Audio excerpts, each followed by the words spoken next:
Oh my god, I'm not muted. I'm so sorry about that.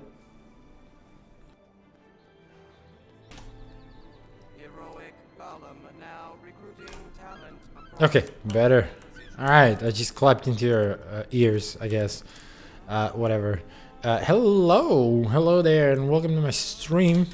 Guild Wars 2 stream. The great return, for me at least. I'm here to present to you another episode of Guild Wars 2 Legendary Journey. Legendary Journey being the content that I produce where we are collecting items for a collection and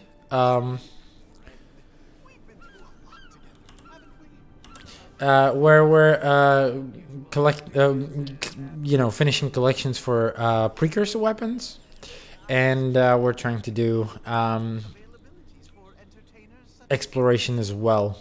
However, today we are starting with something a little different, which is the April Fool's event apparent that's going on here in Alliance Arch apparently, which is the future fashionable. So there is an achievement, no AP connected to it. However, some new content that has been added with April the 1st. We're a little late on that. It is April the 5th now, just to date this thing. However, the content's still around, and I genuinely have no idea what I'm going into. But we're going to use this as a little bit of a warm-up before we get to the main content, which today is going to be Metrica Province, as you may have judged. Or seen in the title. Now, there are some fans. Let me see. There are some NPCs as well that are taking notice of us, including some new NPCs. For example, Captain Hao Luan, so on and so forth. So, again, genuinely don't know what I'm getting into over here. However, there are some celebrity judges, including Masked Judge F, which I'm pretty sure is Farron. Who else would it be? And some other people as representatives of their respective races, including Duchess Chrysanthea, which I'm pretty sure, even judging by the looks must be Nightmare Court, but I guess those would be the fashionable branch of the Sylvari. Snargle Goldclaw, who else would represent for the Char? Javi Jorasdottir, I don't know whether she has a fashionable streak in her. And Councillor Flunt, I think that is a very jokey proposition. And yeah, we're here on our Mesmer. I guess if we are allowed to compete, I will gladly. And there's Captain Bonnie and Reed. I've known plenty of brawls, even sailed with a few, but watching you go after Scarlet, well, if you ever take up piracy, look me up. We'd make a good team. Don't know whether that's connected to this thing or not. Swell. And there's some Captain Peter the Lost. I don't know a lot of these NPCs. I mean, those tied to Lines Arch. But yeah, there you go. Quite a lot of people, quite a lot of player characters around. Did not expect that. But yeah, this is just a warm-up. Now, for today's episode of Legendary Journey, and I am still waiting for the bot to actually give us the title. I am kind of concerned whether we're whether we're live or not. I'm guessing we are, hoping we are, but can't really tell for sure. Should I check Twitch? Should I check my Twitch? Do I got my desktop properly muted? Yeah, we are live. That's fine. Okay. So as far as our today's content goes, and we have some 2.5 minutes. Yeah, I'm sorry, you can't actually see that on the stream. It's under my webcam, but if you take a look here. Where is it? Oh yeah, it's properly framed over here. As you can see here. Hold on, am I streaming my cursor? I gotta be, right? Oh, it wasn't in focus. So here, right here. Some 2 minutes before it starts. Now, the thing about our main content today is we're doing Metrica province, obviously, and we're going specifically for the mood collection, but we always do all the collections that we have unlocked, so we'll be going for quite a couple of legendary weapons. However, with Metrica, I thought I would start adding a little bit more flavor. We typically use that Shaman's Historical Guide to Tyria and see where the map overlaps with old maps of Tyria, specifically Guild Wars 1 maps. However, we've always been looking just on the UI and just the website. Today, I decided I will spice it up a little bit. I will add some extra flavor to that exploration. And I've actually captured footage from Guild Wars 1. So we're going to look at exactly the places where those two maps overlap and see how the maps changed and how the environment changed. So I hope that will be a little more flavorful than I usually do with just descriptions of the points of interest. So that's one thing. The other things, there are a couple of collections that we're going for, as always. So we'll see how that actually turns out. I think it's going to be a lot of fun. I also had a specifically made a special UI for it. Well, streaming setup. So we'll see about that and how fun that is. All right, we're beginning in 4, 3, 2, 1, and I'm really interested in seeing what I have no idea what's gonna happen. Oh, can I participate? Here. Oh, another 20 seconds. Head to the stage and stand in the waiting area for a chance to strut your stuff. Oh, is this the waiting area? Okay.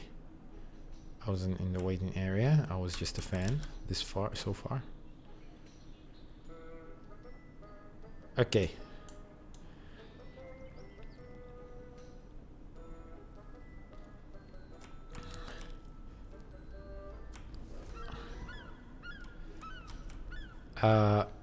Dark Tales. Oh, this guy. He's just doesn't. He's gone. He doesn't know. All right. He doesn't know he's supposed to go on stage, I guess. He's just in the backstage doing just nothing. Okay, and I come on, let me on. Let me on there. Tyria Basilica. Okay, who's yeah, she's also just standing backstage. I don't think these people got the memo and they understood the concept of this event. I guess you're supposed to go on stage and I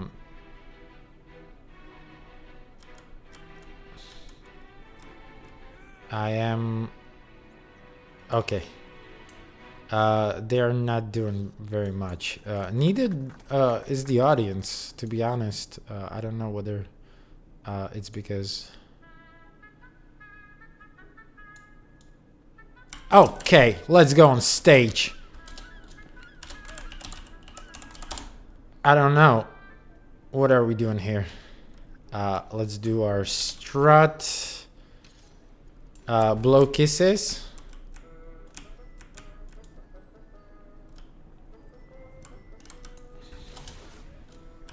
Sit. I don't know. Do something. Okay, thank you. Yay, cheer for you guys. Okay, I'm off. I'm off, thank you. Alright, let's see whether anything happened. Some new guy went in.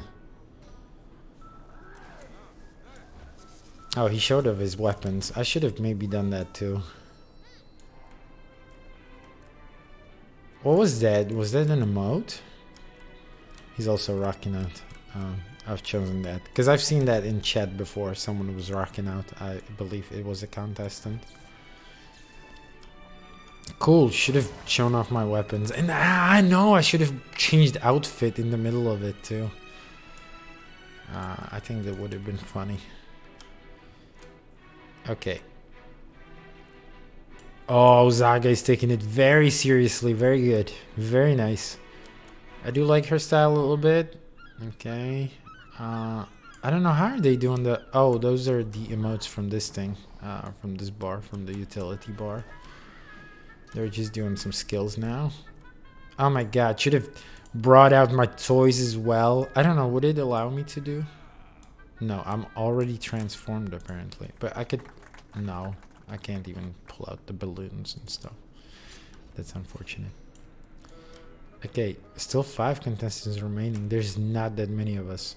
Okay, and the judges are selecting a winner. Let me see. Did we do good?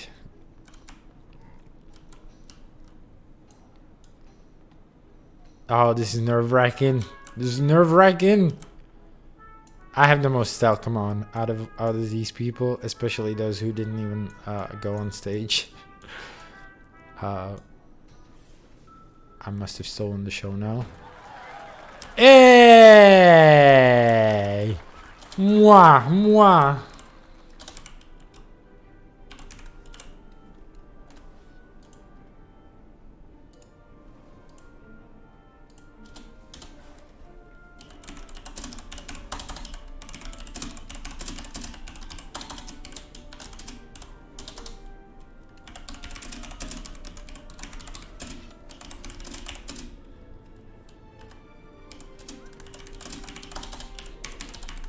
All right. I can show you the chat, I guess.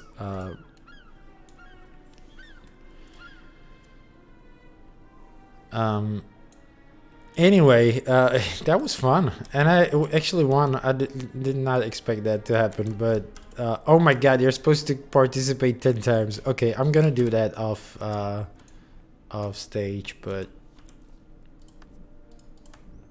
hold on, someone's asking for my cat. I'm gonna share my cat. It's this guy. This guy. This guy.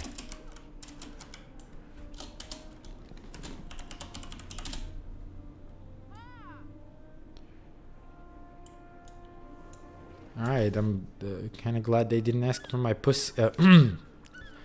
Yeah. Okay, we're not gonna do that though. We're not gonna spend all our time here.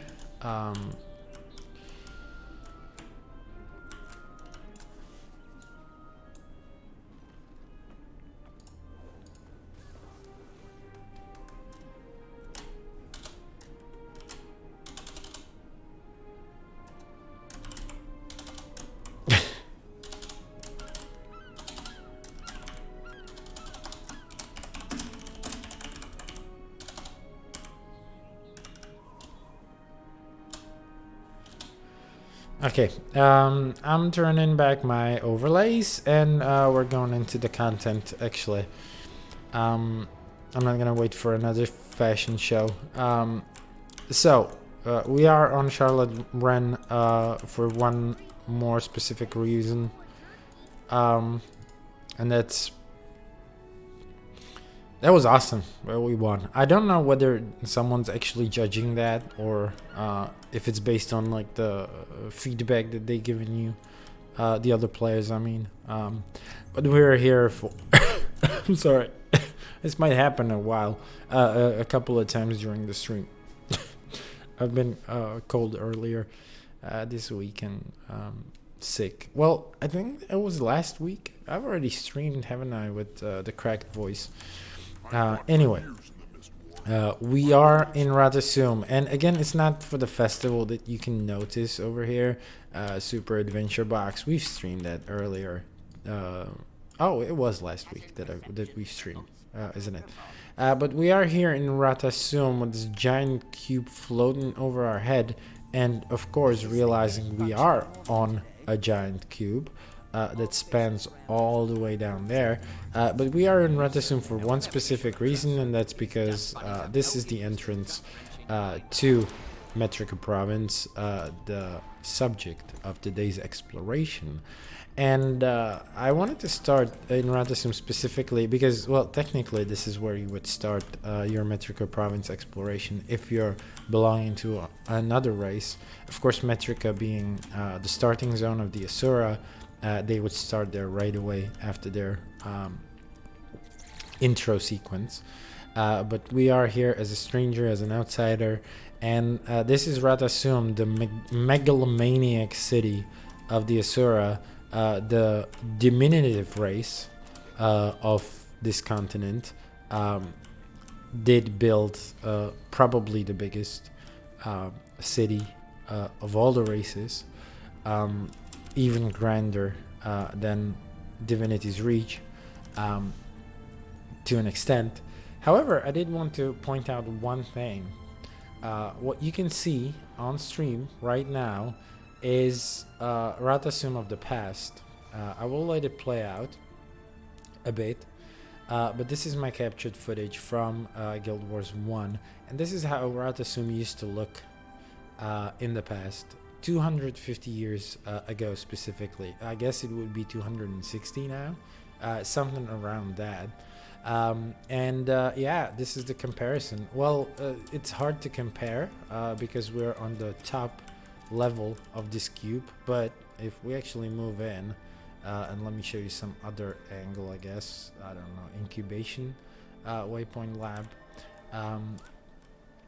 then where is Ratasum? Goddamn, so huge you can't even see it. But yeah, over there, as you can see, the cube, we're technically, and I mean technically, we are over where the ground is. Now you can see the cube actually kind of disappears into the water, so I guess the original area, which we've left on the video now, so I'm just not gonna play that out anymore. Oh no, we're gonna get jailed, are we not? No? Oh, we can actually swim here. I forgot about that. But yeah, I guess we can get onto the dam. I don't know whether there was a possibility before ever. But yeah, as you can see, Ratasum. Okay, now we're getting jailed, which is fine. Hello, Drewbert. What the fuck are you doing here? Oh yeah, he's getting jailed over SAB, isn't he? Anyway, so yeah, the Asura have built this out from the ground. I guess it's waterlogged now, but it was roughly in this area that they've had quite a humble outpost. And yeah, it was quite amazing to see the grandeur of Ratasum in Guild Wars 2 after seeing just this little outpost. In the first trailer, I specifically remember that being one of the shots, even though the trailer shows quite a different version of Ratasum. Now we are starting in this area, this staging area, which changed also quite a bit, and we have a point in the video there which I might actually cut to as well. Oh my god, I forgot the different layout. We're supposed to be on this. Well, okay, let's cut back to this. And this is the first time I'm trying this concept, so bear with me, guys, as we're fumbling around a bit. If we're gonna fast forward to where we are now, this is, of course, what is it called? Sorendra in Guild Wars 2. And it translates roughly to the area that you're seeing on video. Unfortunately, I've got my party there, and they are quite obnoxious in terms of, capturing video. But basically, what we're overlooking in the original video is this area, this stage. I guess from a different angle. I believe it is something closer to being here. But the trees are kind of similar. I gotta admit over here. But yeah, we're overlooking this area where there's this heart with the golems and playing, and of course my bird is actually making it difficult. But yeah, this is basically like where we're standing in the original video. So it's been cleared of some trees, but and of course having quite a bit of Asura roaming around. But yeah, that's roughly where this was. Okay, so going back to our regular ass exploration, we actually we are required to do the heart in order to get 100%. So we're gonna do that now. Now, in order to do this heart, I kind of vaguely remember it. Of course, there's an event which always helps with finishing hearts. As you can see, it gave us quite a bit of progress. However, we're not gonna spend all our time doing just the event because it's a shame. Even though I remember very little of this event. Because there are some other things you can do as well. These golems that you can somehow fix. I still don't know how or whether it has any meaning what you're pressing here, but you can just basically press at random and hope for the best. This time they just went into, I don't know, let's call it diagnostic mode. And yeah, we're gonna be quite overpowered for this zone because it is a starting zone after all. Oh my god, this heart progress is so fast.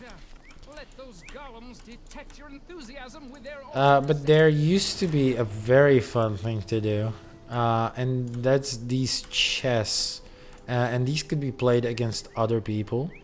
Unfortunately, not a lot of these work. But I do believe there's still one that does work, and you can actually progress the heart with it as well, if I'm not mistaken. But yeah, these used to be kind of fun mini games. They were like kind of chess, like more akin to Polymock.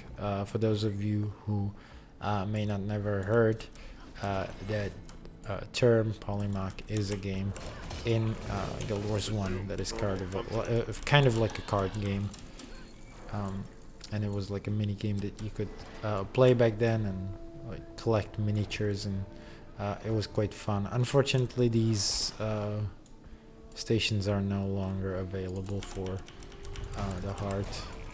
I guess I would like to show it to you regardless, but I didn't do the preparation to find out whether there is actually one that would be working. So I guess we can go on without it as we have completed the heart. Now, okay, moving on. We've got the vista, which will show us in a little bit more detail, I guess, Sorendra and the surroundings. Again, our exploration is going to be somewhat cheapened and fast, quickened, I guess, would be the word. By us having mounts, you wouldn't be able to reach a lot of these vistas in a normal play. And if I remember, I will show some of these little jumping puzzles. I guess you could, no, you can reach this normally through the means I did. You would have to walk around. I believe there are some steps, but yeah, I don't want to make this like a guide to exploration. That's not what we're doing here, but I have to show this point of interest regardless. So I don't, what was the name?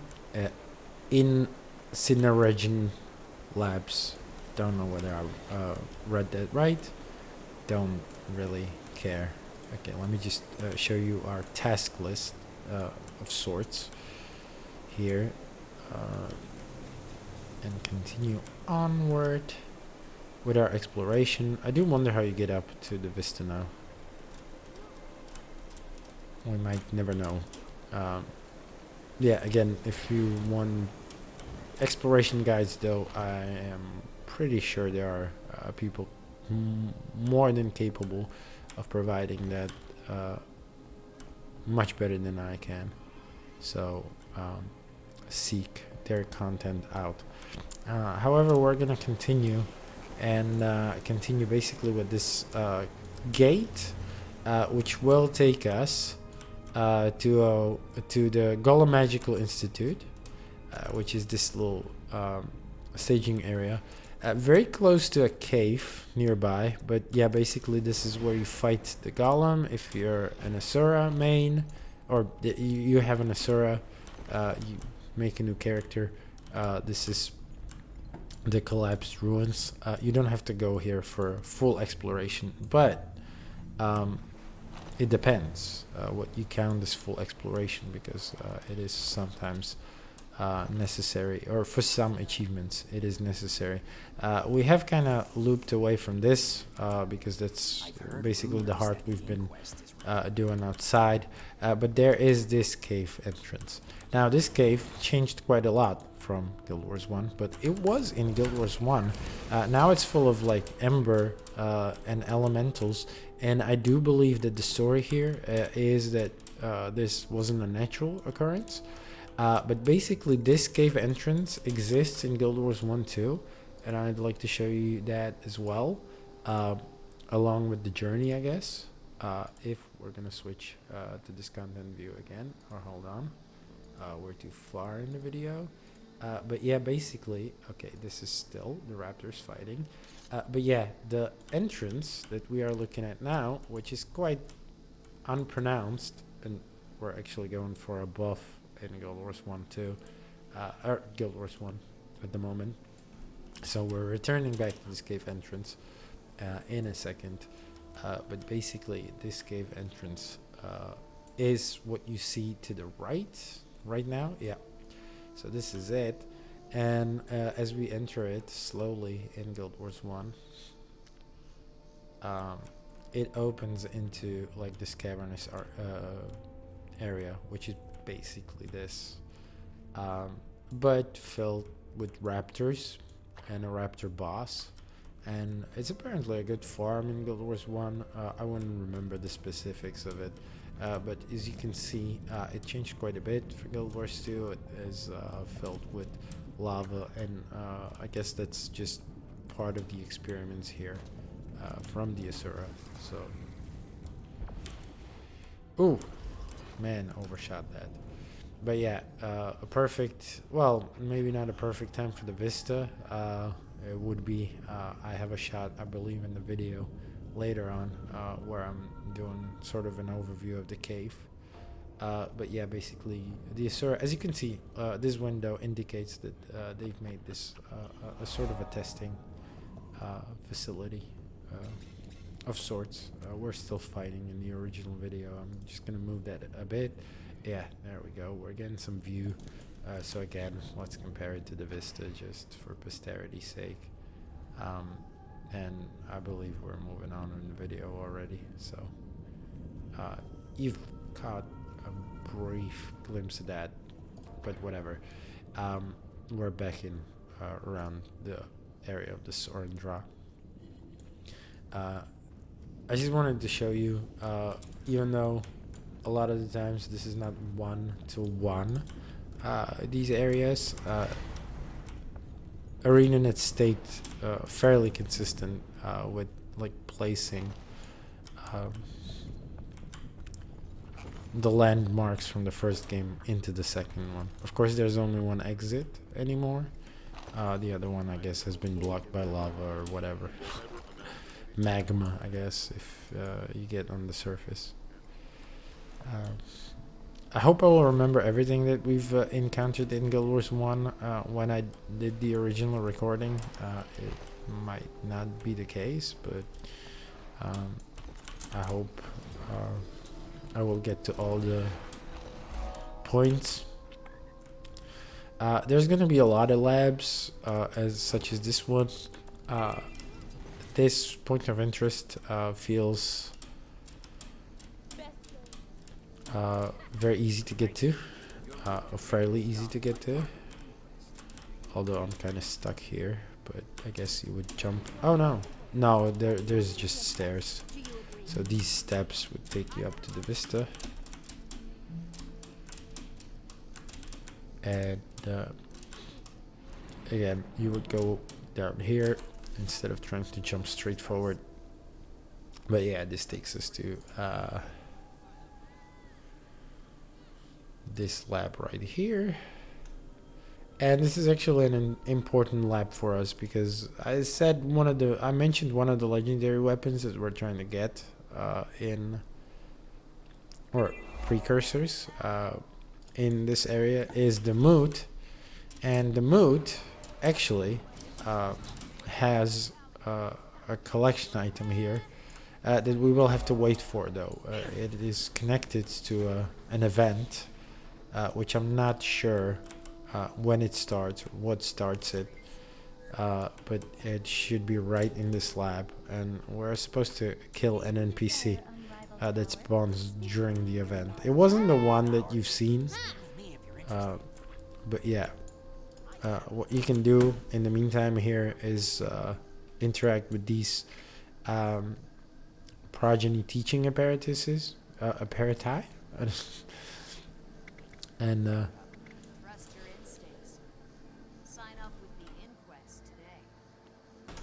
sorry, I have auto run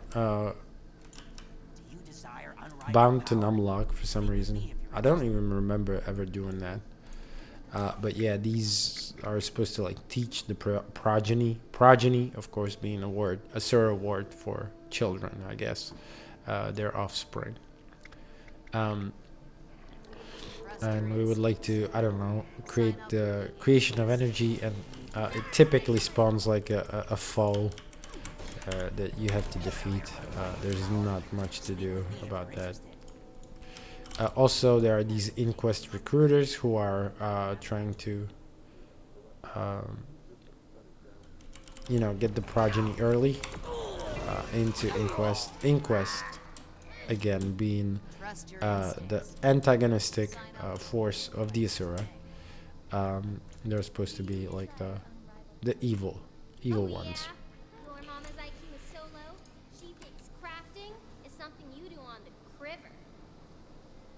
Well, your mama's IQ is so low, she thinks Sylvari and Gollum are precious metals.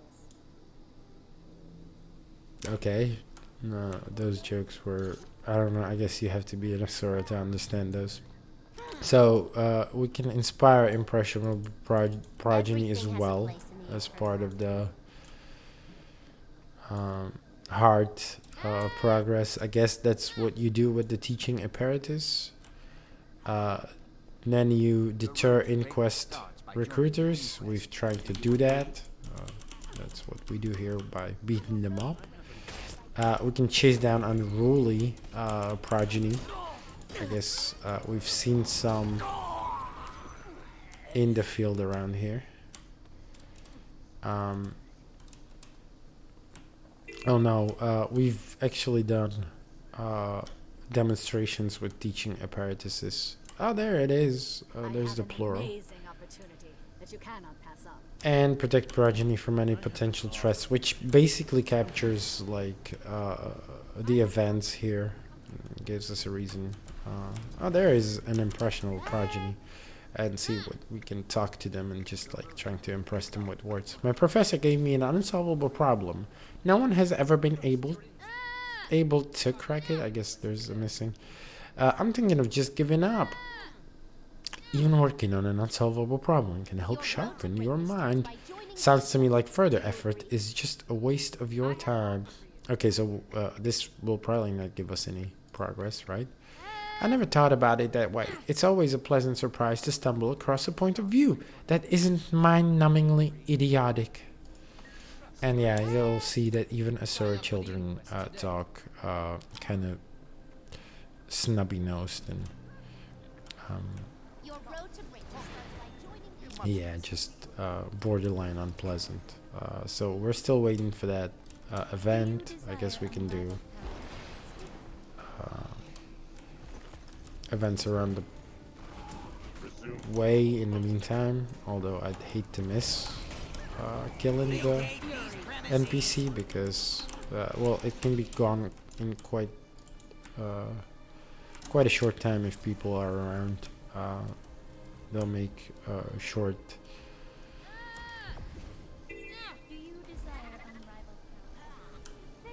I can't think of the idiom in English at the moment, but that's fine.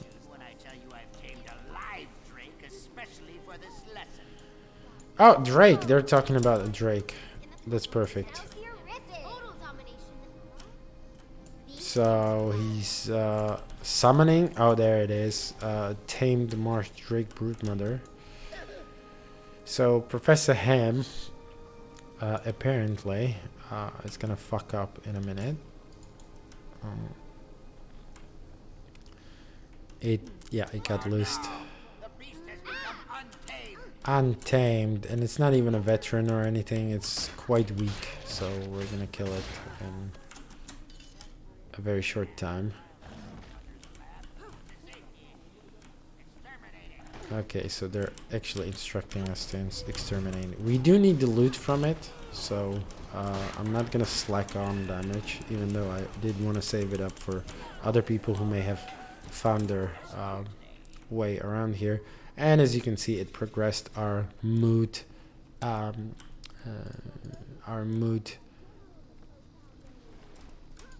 collection. So we're only required to go to Drytop or Harati hinterlands, which is gonna be our next step. Harati hinterlands, by the way, I hate to spoil it, but no, really, Drytop does require a couple of days planning ahead, so we can't really do that. That being said, our mood collection is progressed just a little further, and we only need one item and one zone to finish. Whether it be Drytop or Harati doesn't really matter. Your road to greatness starts by joining the inquest. Okay, you need to shut up. I can show a little bit of more of this heart, but again, it goes. Progress is very quick here. Moving on into another lab. It is the Opticalium. Where we're doing sort of lightning sparks and stuff. Oh yeah, we're supposed to collect energy and store it back into these tanks, I believe. But it's all about taming the elements. A lot of it is just excuse to fight. I don't think there's anything like that would tell you about the world. Not a lot of world building over here with those labs. It's just flavor upon flavor. And yeah, we do have the charges, even if they're not necessarily, I guess, in our inventory. You can notice it by having this effect on you, though, which is what indicates that you can actually store something into the things, which is cool. I don't see that often in Guild Wars 2. That again, it wouldn't be UI based. Very quick. Hard vendor, no issue. I guess we're gonna have that effect for a while. Oh, there is UI actually helping you, even if you didn't notice that this is what the animation does. We've also been forgetting to pick up our rewards. There's a bit of flavor text. I've never read it on stream. I'm not gonna start now. That would make us make our exploration quite a bit more tedious. Moving on, we are getting to Jestar Falls, which are going to be interesting in one aspect specifically.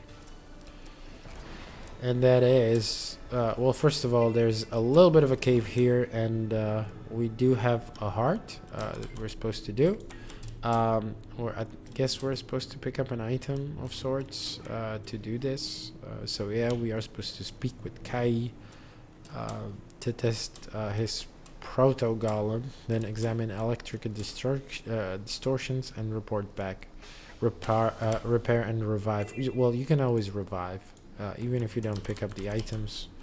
I guess this is always an option, and we'll put on some food consumables just to get some more XP.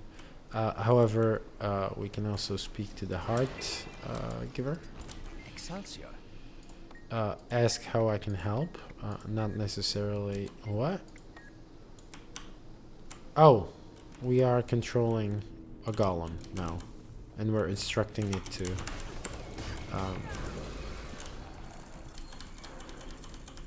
scan these electrical distortions.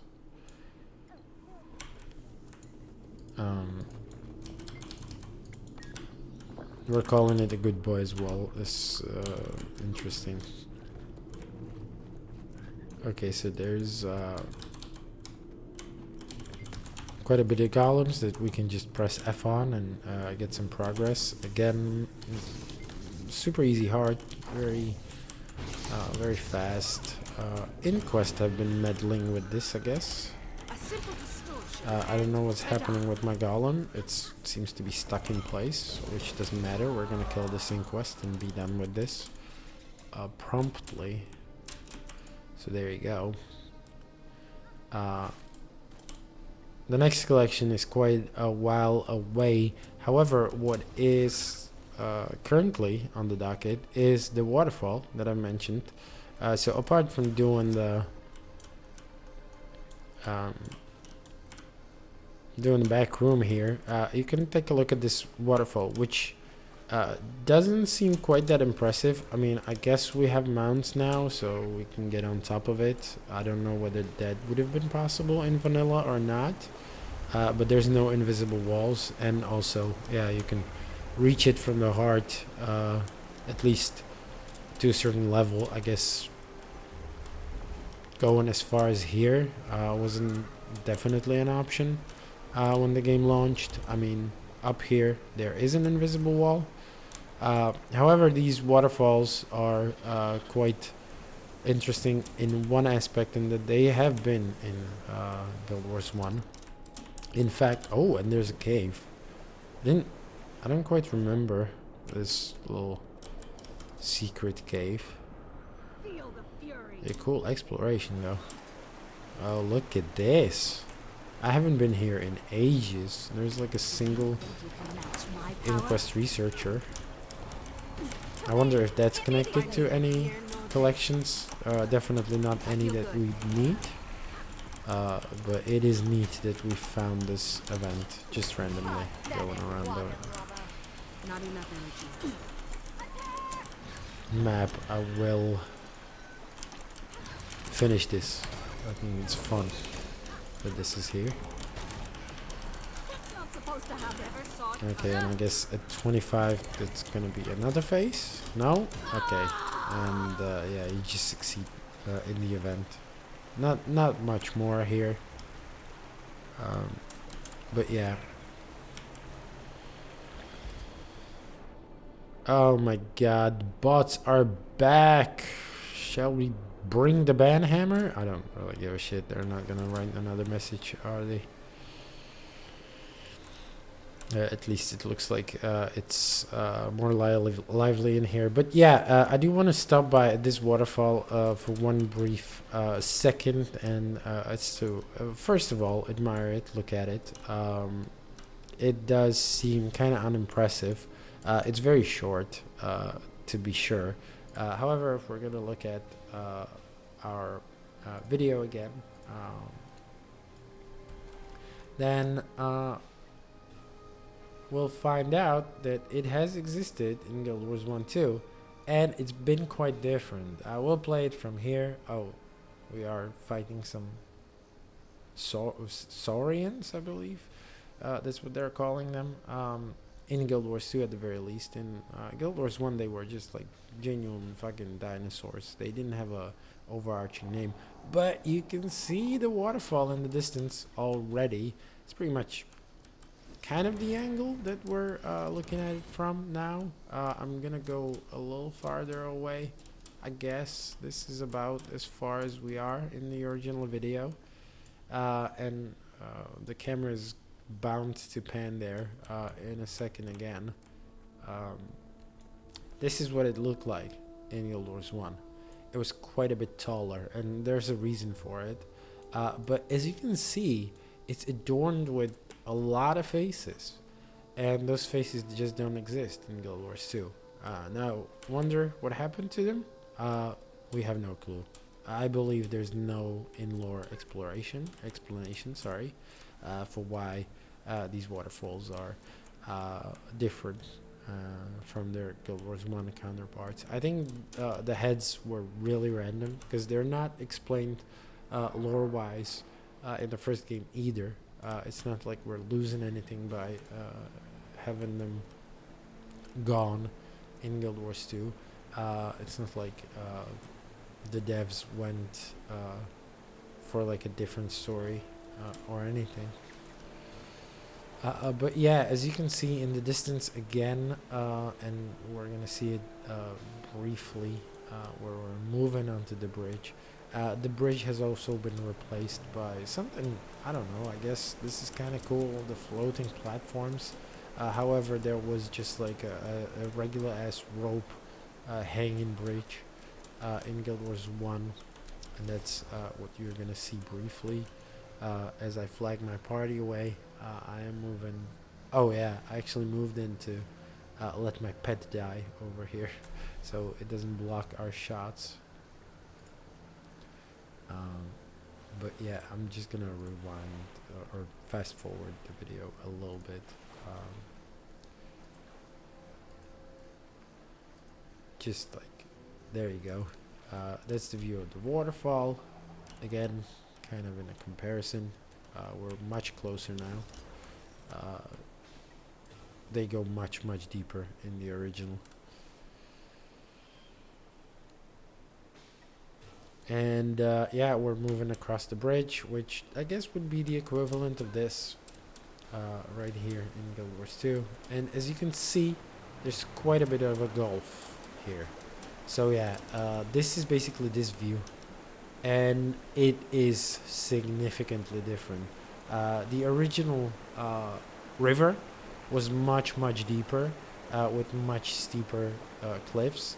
Here you can see kind of a lake, and I guess the idea is that this place has been flooded, and in fact if you swim down you will notice that the river goes quite deeper than it suggests. It's not really the case further on. The river is very shallow over there, but right here there is an actual research group, some sort of a lab, and yeah, quite different in Guild Wars 1. So that's why I wanted to show you. There's just a giant creek that does not exist whatsoever in Guild Wars 2. There's nothing to do at the moment underwater. There is something to do here though. This is the heart, and we have to finish it. Now this is interesting in terms of like again, you have to pick up an item at a heart vendor.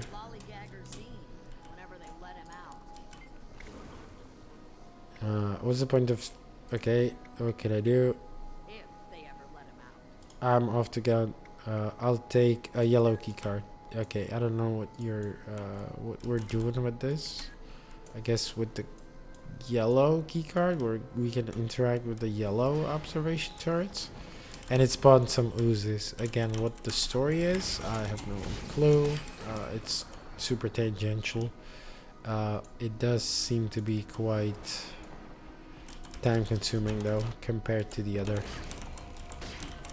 chivos. Your mind will betray you.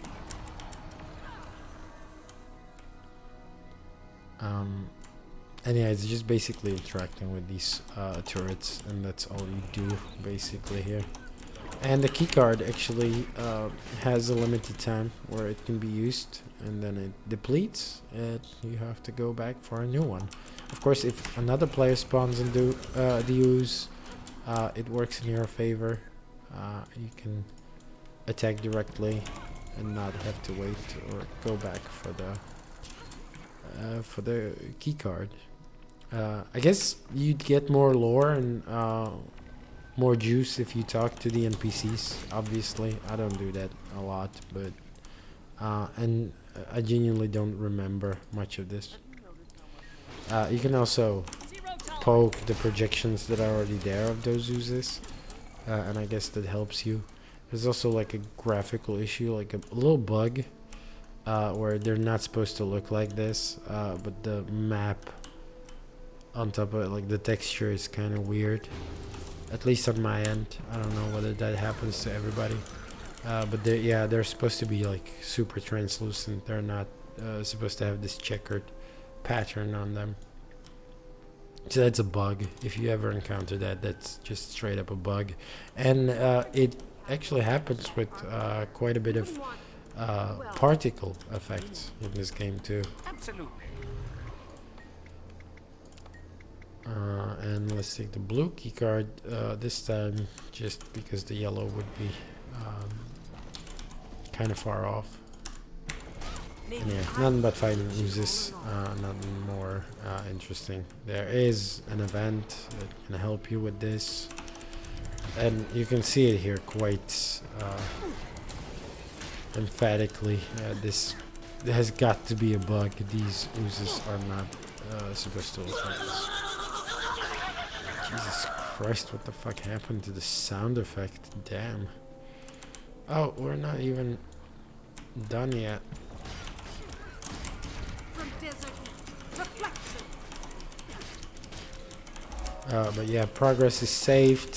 We've done the hard vendor, the renowned heart here, and we're done.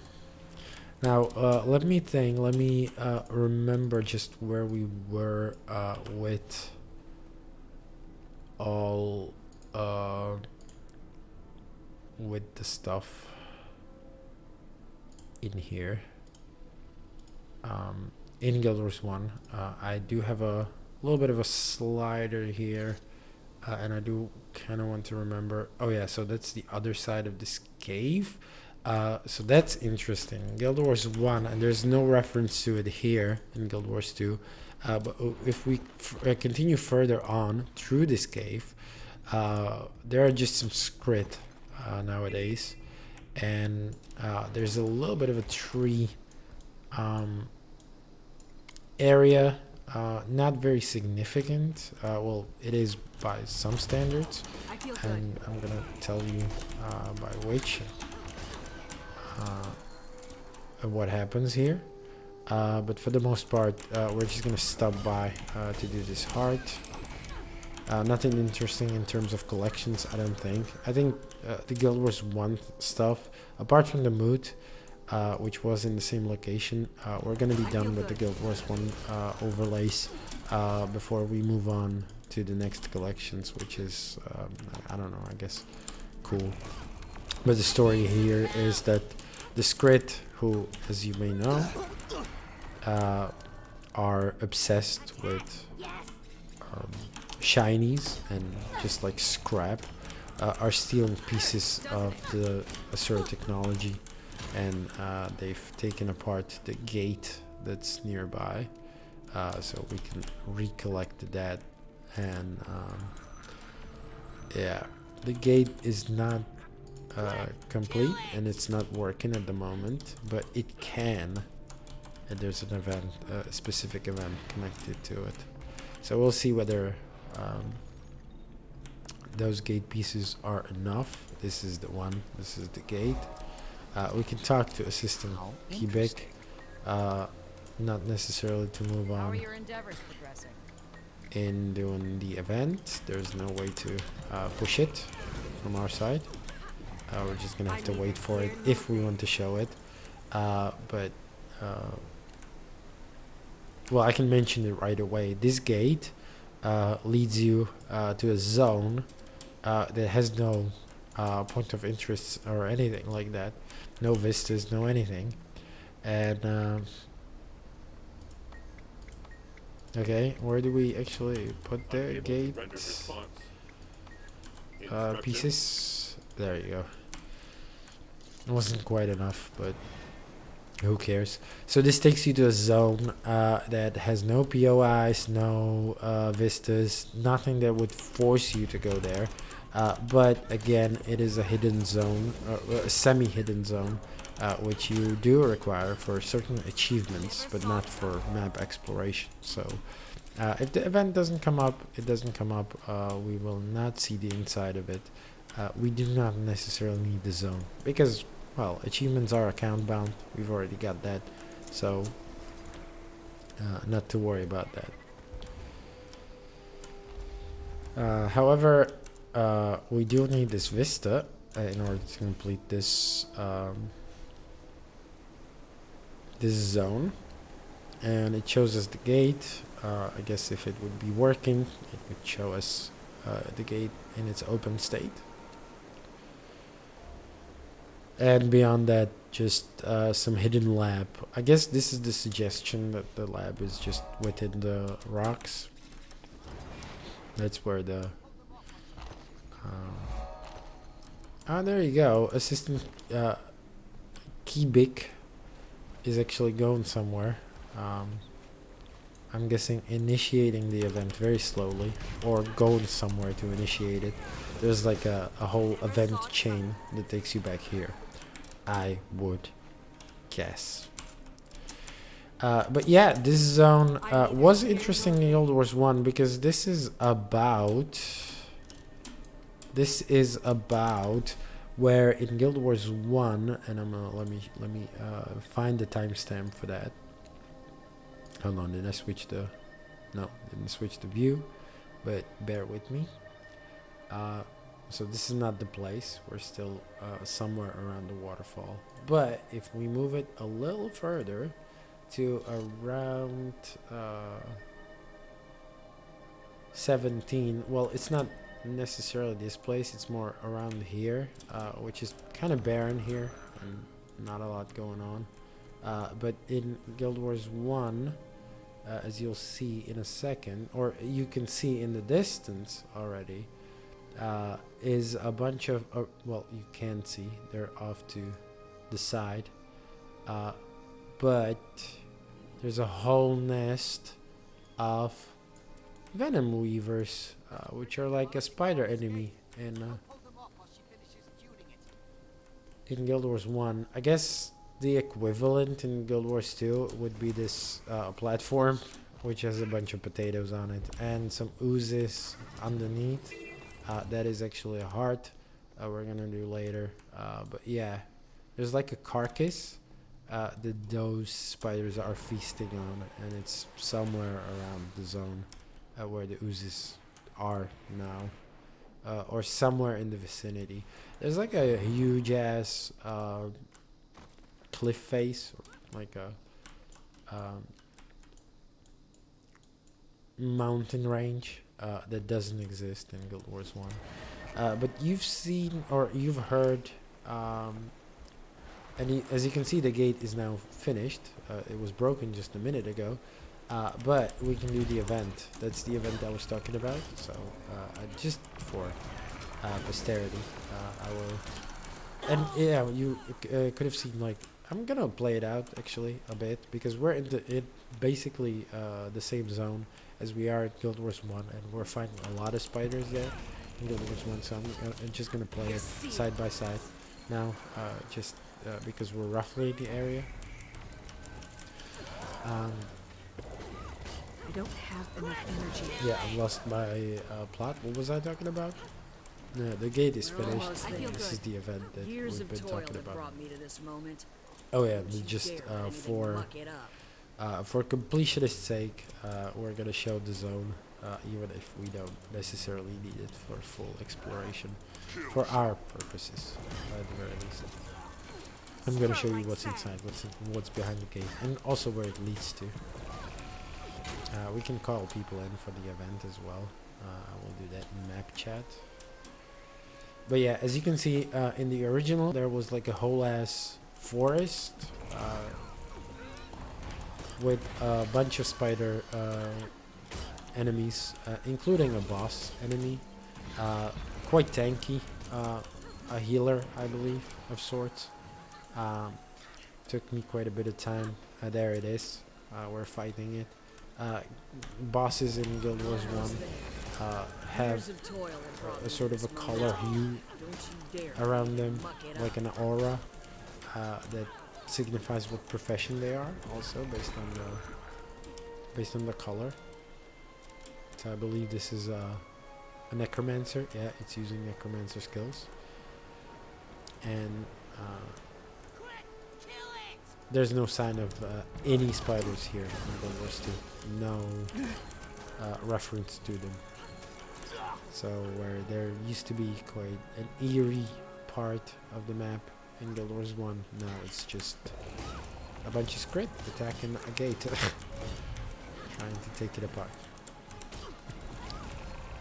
There you go, and we're defending it, taking quite some time. I don't know, do we collect the surrogate pieces into our inventory? We are. These are trash. They're gonna clog up my inventory eventually. Didn't want to pick it up. But I guess I can trash it. I have to make a deliberate effort when I loot it automatically. Don't you dare let anything muck it up. I feel I'm neither here nor there. Wow, quite a bit of a wave, isn't it? Now just don't attack it. We're trying to get inside. We don't want you to break it. Guys, chill. Squid, chill.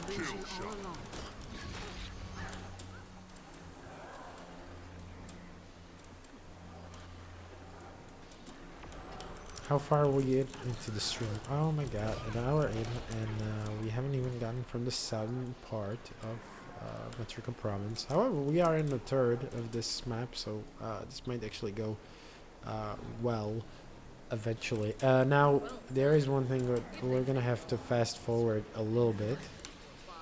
There it is. It's open. It's open. And there you go. She's bragging or something. If we move in, and I'm actually gonna switch away from Guild Wars 1 back to Guild Wars 2 only, it is this zone that you actually discover, and it's a Calc's hideout, a secret zone of sorts, with this sort of cool lava lab, which is only open during this event. So once you actually finish this, it's gonna force you out of here. So yeah, but you can explore here, and again, I don't need it for any of my collections. I guess it would be part of some collections, but we're just collecting data crystals, looting this place basically. There is a minor chest here.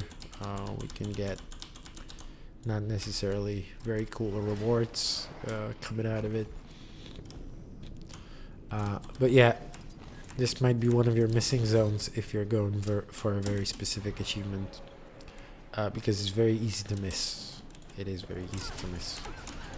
Again, the only way to get here is completing the event or hoping that the gate is open. Aren't we supposed to like give her the crystals? You have to. There you go. I want to see the end of the event as well. Maybe even get it to kill us. That would be kind of cool. Can't believe I've just said that, but there you go. I guess she needs to survive for the success of this event. So we're just going to protect her a little bit. Anyone else handing in crystals, or am I the only person? Oh my god, my cold is acting up. My nose is full. Stuffed. It's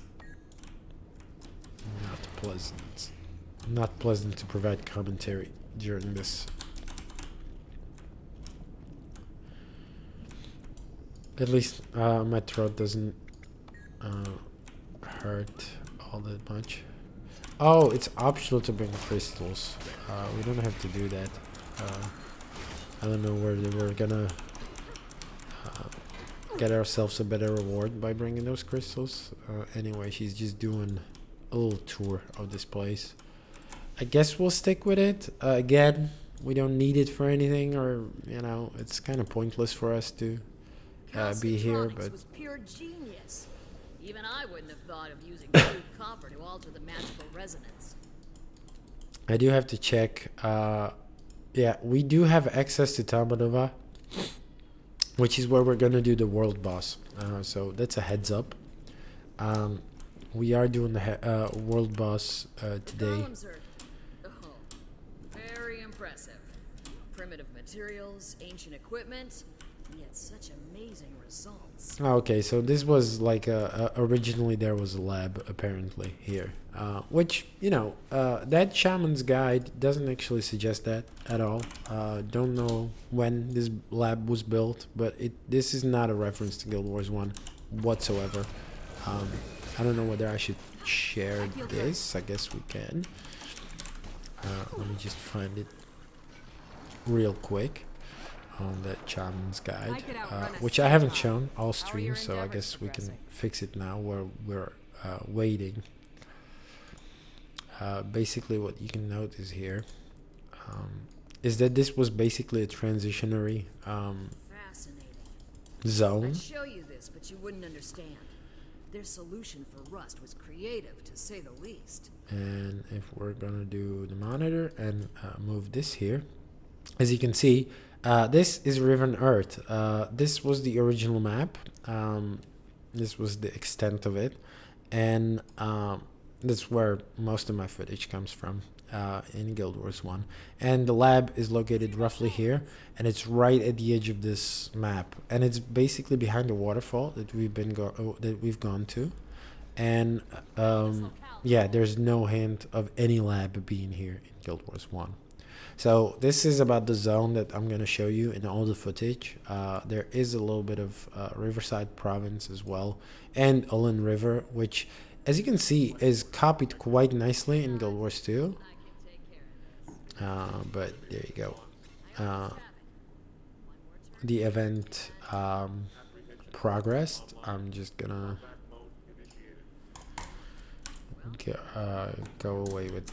do away with all this stuff.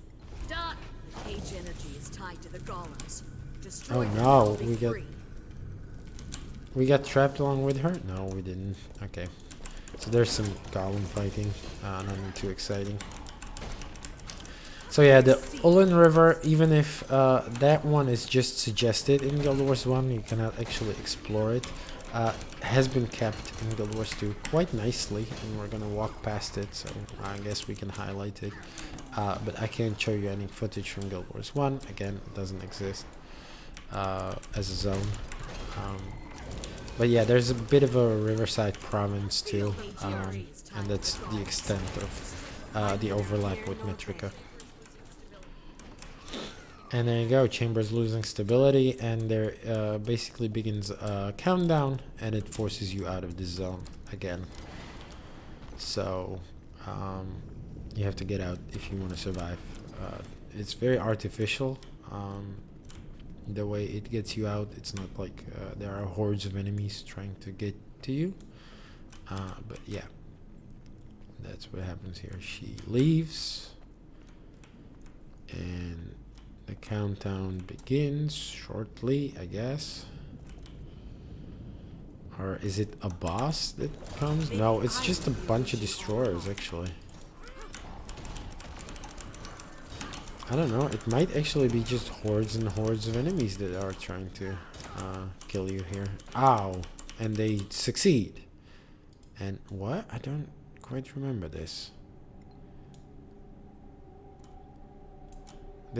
Okay, this is one way to get you out of here. But there you go, they just defeat you very quickly. Okay, I was wrong, I remembered it wrong. It's fine, there's no countdown. So this is not artificial at all. The destroyers are quite the heavy hitters.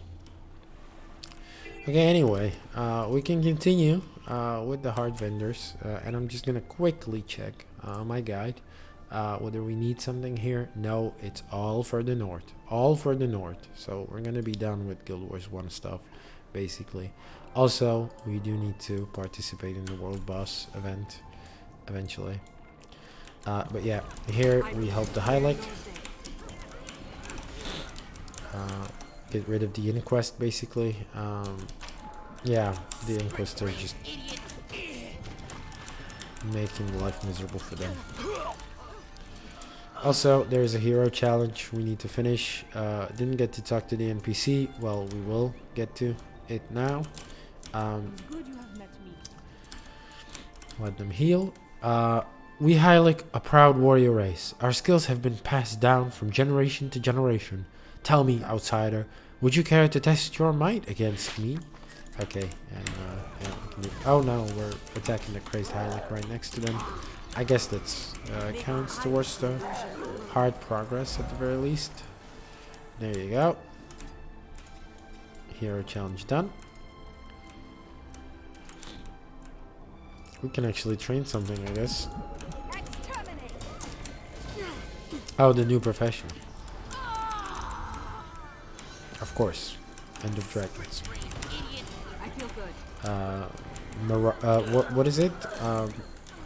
Oh, we might actually train that along the way as we're gonna do more exploration. We might actually learn Virtuoso. That might be fun as part of our legendary journey. Because we're gonna explore quite a bit of more zones on Charlotte, which is our Mesmer. That's what she's called. That's the character. Charlotte Wren. We might actually do quite a bit of it. This takes a long time. And it's basically just fighting these inquests that are trying to make the Hylek, I guess, angry, and I don't know what their end goal is. Again, if we paid attention to the lore, I guess we would find out. But we're not here for that. We're here to finish Chivos and collections and be out. A waypoint, lock waypoint, which actually gives us a view of the lake that's now here. It used to be a river, and as you could have seen, but if you remember, we were looking out over the river, and there were the floating rocks in the distance. Basically, it's these. I can try to find it again, the part of the footage. And if you'll excuse me if I'm gonna fumble around with this for a while, but we are definitely gonna find it. Yeah, we were looking over the river, and yeah, these are the floating rocks, and as you can see, it's basically that the suggestion is that the river has gone quite up. Right, because these are way closer to the ground. There's a much bigger gap in Guild Wars 1. So I guess let's demonstrate this quite nicely. I'm surprised. I have found this. I have not prepared this so well in advance. But yeah, there you go. There you go. Hold on, I have to mark with what we've seen already. Spider Forest, we've seen. Yeah, just for demonstration before our elemental starts,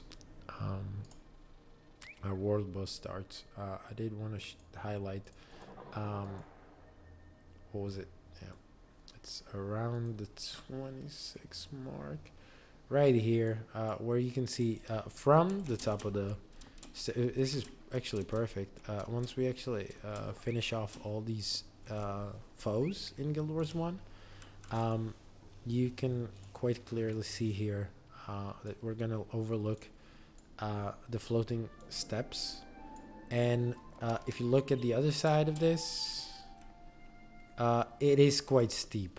Way steeper. Much bigger canyon than Guild Wars 2 has. I guess there is a steep hill here, But again, that wasn't around in Guild Wars 2. Not very good angles in Guild Wars 1 in our footage, but yeah, this is basically the shot. This is basically where we're standing in Guild Wars 1. Right here. So you can't actually get down to the river in Guild Wars 1. You can in Guild Wars 2, of course, because you can move on in water here. But yeah, that's what I wanted to show. And yeah, we're gonna reach another quite interesting area in a minute. However, there's some unexplored cave system right behind us, and I do wonder if there's an entrance. I believe it's further north. But yeah, this is not supposed to stay this blurry. And it's from the other side, I guess, that we're gonna reach that. Just a couple of minutes left before the world boss elemental comes around. But yeah, I did want to show one more Guild Wars 1 zone, basically, which is gonna be around here, I guess. But I'm just gonna kill some stuff. Well, basically, let me quickly check. I'm sorry if I'm actually making this a little more boring, but yeah, this is basically where we're at, over the bridge here. Yeah, okay, let me show you the Guild Wars 1 footage side by side. What you can see here as the verdant, lush, bright zone, no signs of trouble. Perhaps apart from this little cubby hole, but again, quite peaceful. A regular as Asura lab. I'm just gonna quickly unlock this waypoint, go back to our exploration. But basically over this bridge, there's a lush, verdant forest. However, in Guild Wars 1, there used to be a significant bit, and let me rewind that or fast forward it again. A significant point of interest, and that's this zone, and this is basically what we're looking at in Guild Wars 2, is this fiery den, and it's full of destroyers. I'm gonna fight them in a bit, I believe, in the Guild Wars 1 footage, but there's no destroyers in sight here. But this is basically where we're at. It used to be a den of destroyers, and there was a story connected to it. Now I'm gonna get to it shortly once we cross the bridge, but this is basically a part of a mission. You're gonna go and fight these destroyers, and these are basically the reason the golems exist. So let me see if we can just fast forward the footage some more, where we're gonna keep crossing, or maybe we're just gonna let it play out naturally for a while. But basically in Guild Wars 2, cross this bridge already, just to get the waypoint. But yeah, take a look at this in Guild Wars 2, this zone. More specifically, I guess, to this platform.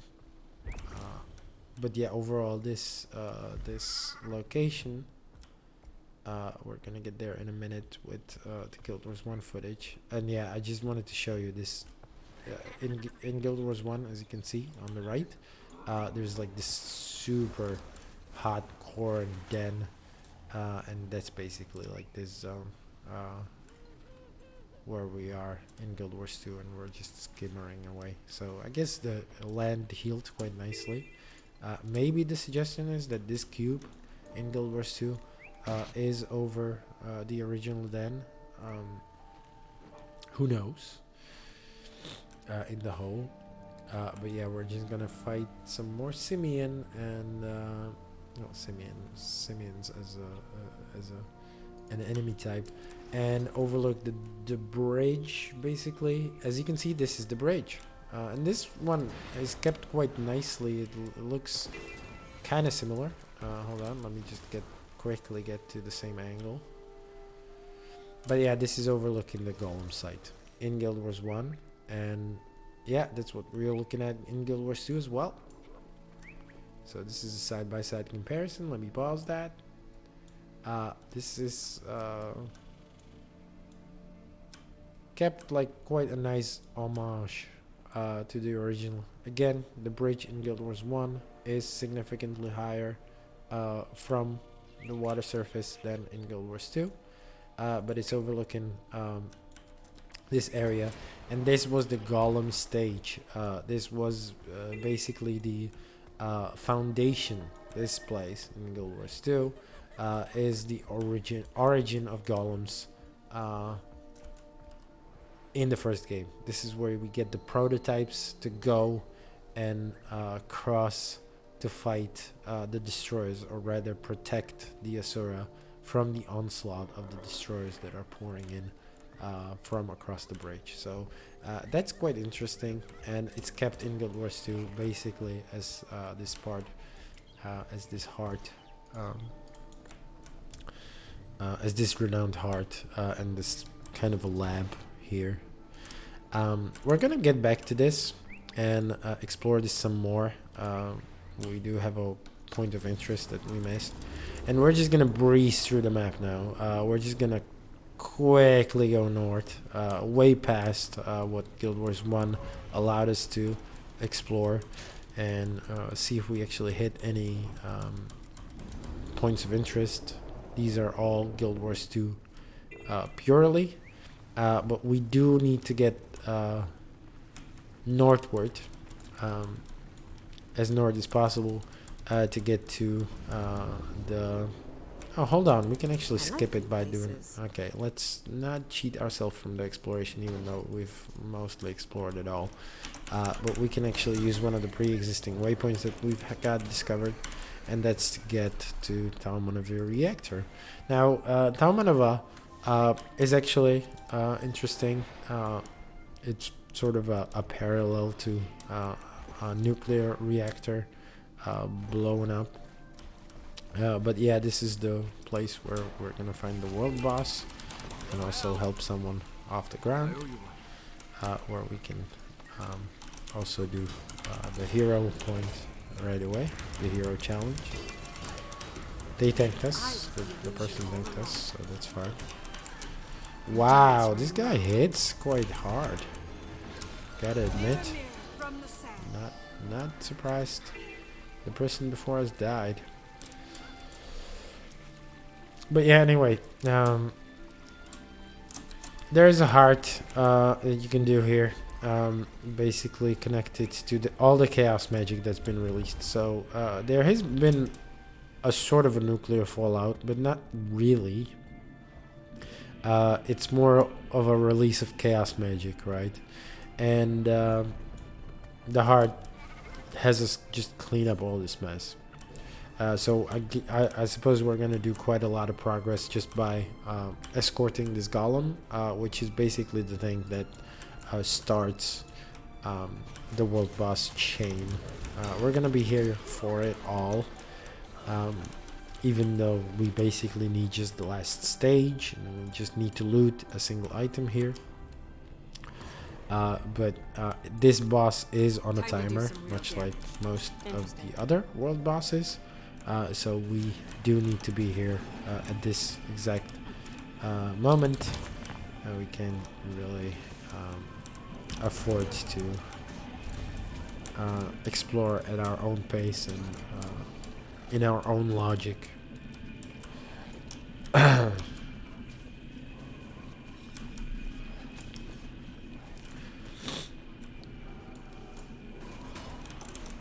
feel good.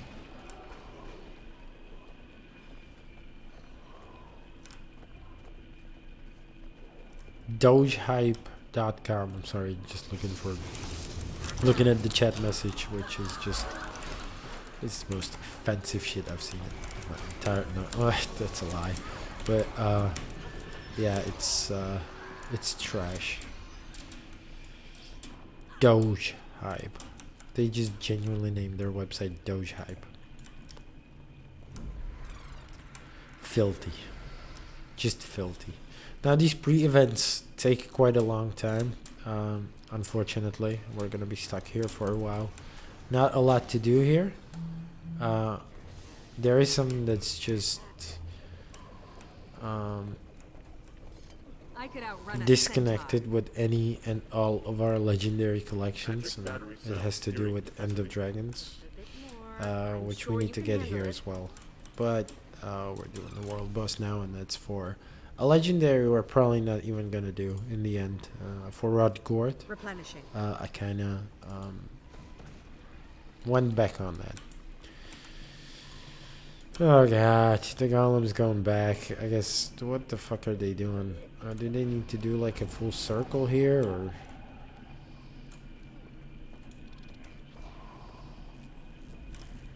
Can we speed it up? Can I speed it up by equipping myself with focus? We haven't switched to focus all this time. Now we can put swiftness on anybody but the fucking golem. We need to be swift. So yeah, it's suck it up everything, I guess. That's like the idea here.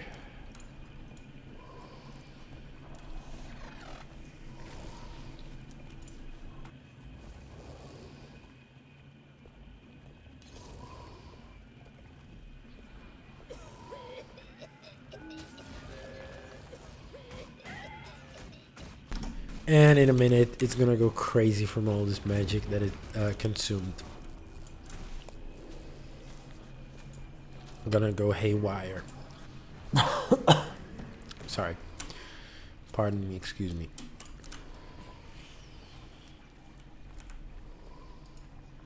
We only have one day to finish Future Fashionable, by the way. I'm doing it last minute, am I not?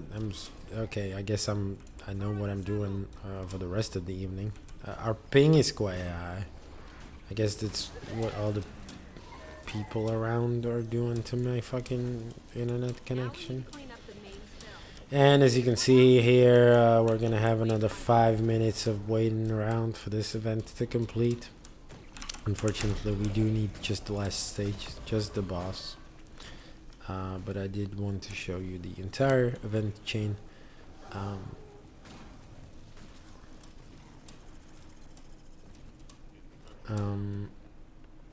Or maybe not. Maybe we do some exploration around. Okay, well, it's 5 minutes. Let's hit these points of interest all around the Timeline of a Reactor.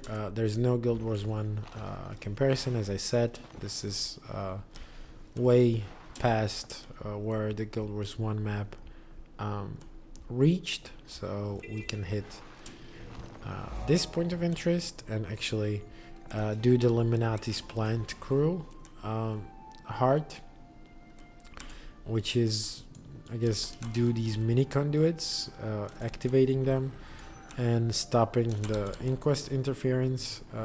If I'm not mistaken, these conduits are attracting the mosquitoes, which yeah.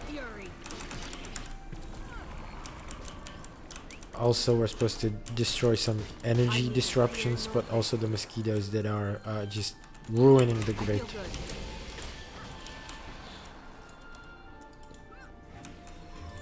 Which is all dandy, and we're gonna do that.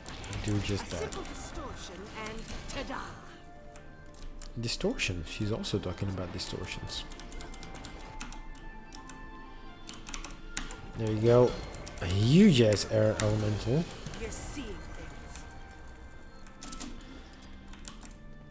Guess we're not even gonna get participation in the event. We haven't tagged anything there, if I'm not mistaken. Oh no, we're out of reach of the heart. There you go. Back to it. We haven't found many Inquest, have we? This unit operating at peak efficiency.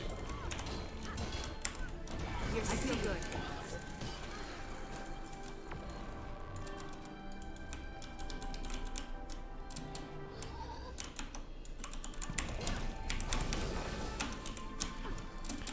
Okay, we should have time, although I'm not checking.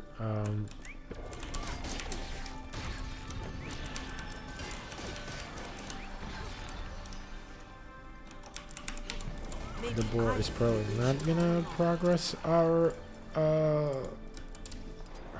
bar, which is unfortunate. Exploration Okay. facilitation. Designing and building protective gear. This doesn't reach here to this point of interest. We're just gonna clear this last energy distortion. Whatever we've spawned, we don't care. We're moving on. We don't need anything from this hard vendor. If I'm not mistaken, I'm just gonna double check. But no, no need to interact here. I don't know. Am I interacting with hard vendors on a regular when we're doing the legendary journey? I genuinely don't remember. But yeah, here's a view of the outside of Talmanova reactor and its catastrophical state. And we've got a minute to return back to the event going on in here, back in Talmanova reactor. Talmanova is interesting in that it has been added as a fractal, so the demise of it is you can relive it.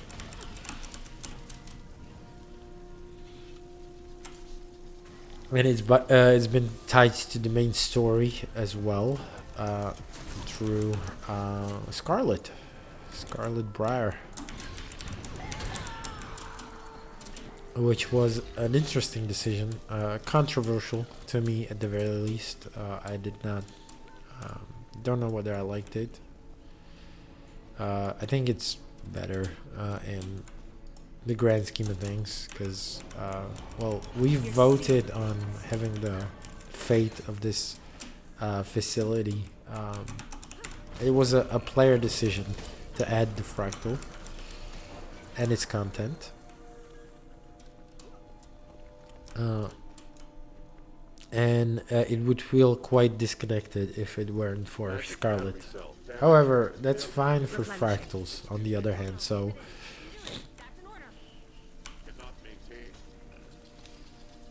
okay, and yeah, the golem burped. I could outrun a centaur. This is the first time I've seen this like cute little circle here. Guess that's a new. Okay, we don't have any ranged weapons. Also, the sound kind of cuts off. Oh, okay. It's a cute highlight of where you're not supposed to stand. So yeah, we can attack from the outside, I guess, mostly. But yeah, this is the world boss, fire elemental, just a giant glob of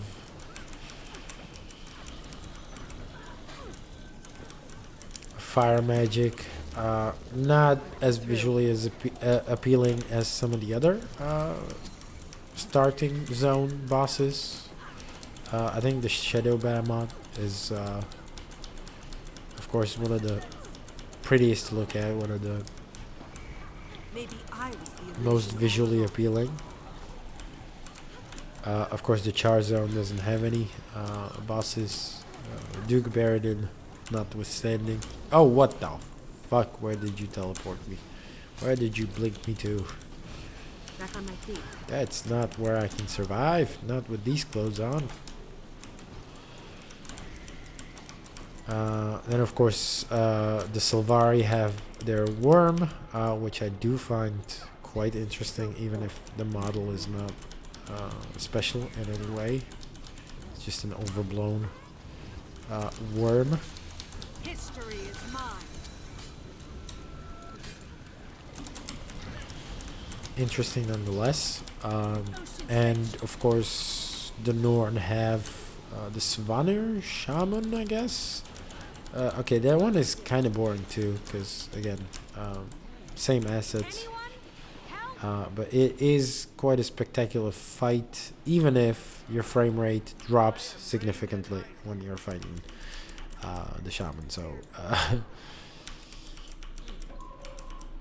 it's kind of trash. I was kind of concerned we're gonna die here, but that hasn't happened.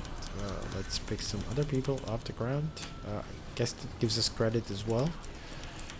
It goes down very slow. This is quite an insane fight, I gotta admit. It's very chaotic. People are not standing in one place. And also, I don't know what else, what better I could be doing to attack it. There are no burst phases. It's very boring when compared to, let's say, the Shadow Bama. I think that one is a much better structured world boss fight. But what can you do? It's all about the spectacle here. It's not about the substance. You're in the starting zone. This is not the time to get good. You'll have to hit much harder.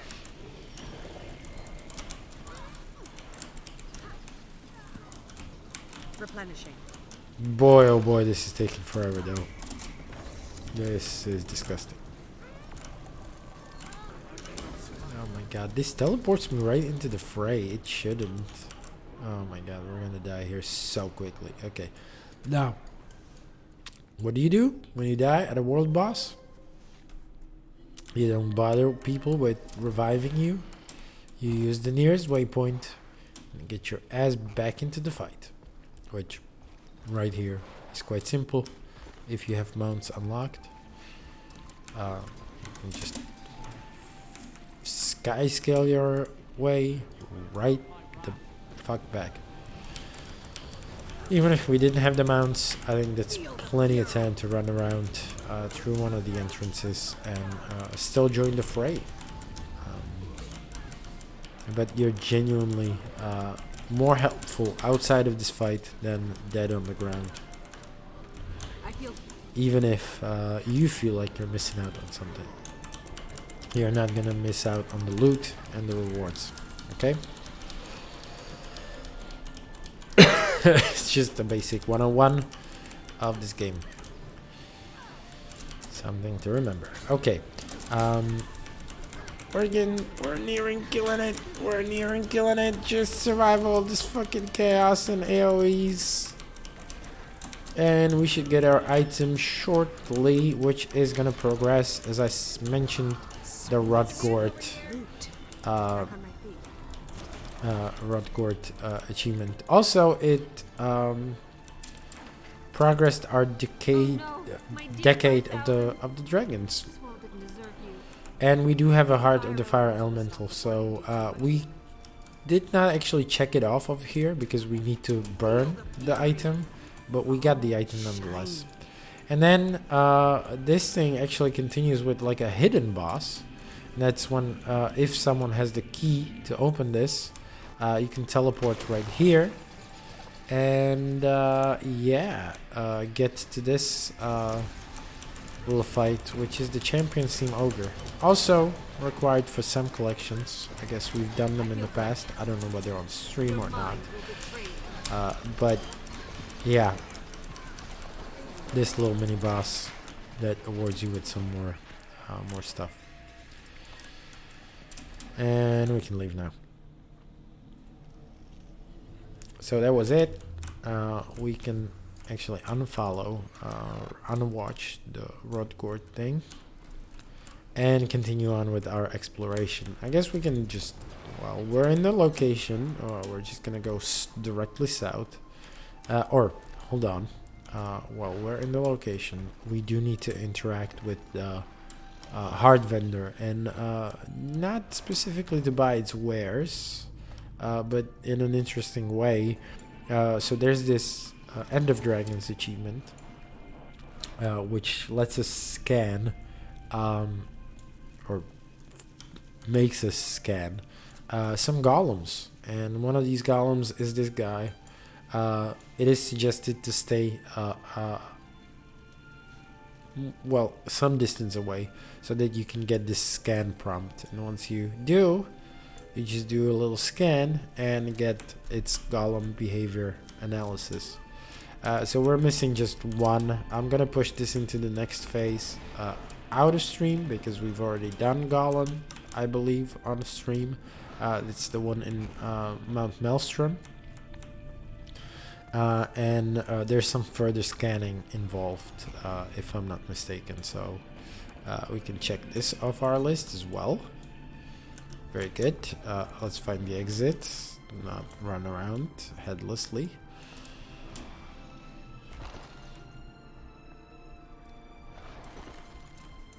And we can continue with our exploration. For example, west over here, which leads into a cave.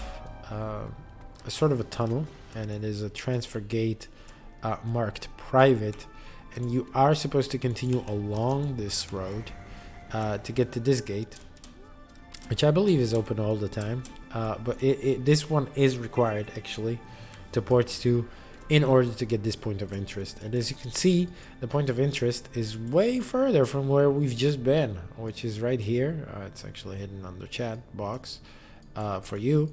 But yeah, right here, and it teleported us right over here. So this is the point of interest that we need to tag. And also, we need to do a heart vendor here, apparently. I mean, a renowned heart here, apparently. Which, I don't know where the person is. I guess here. Is this heart? Yeah, it's slowly filling up. So yeah. This is one way to do the heart.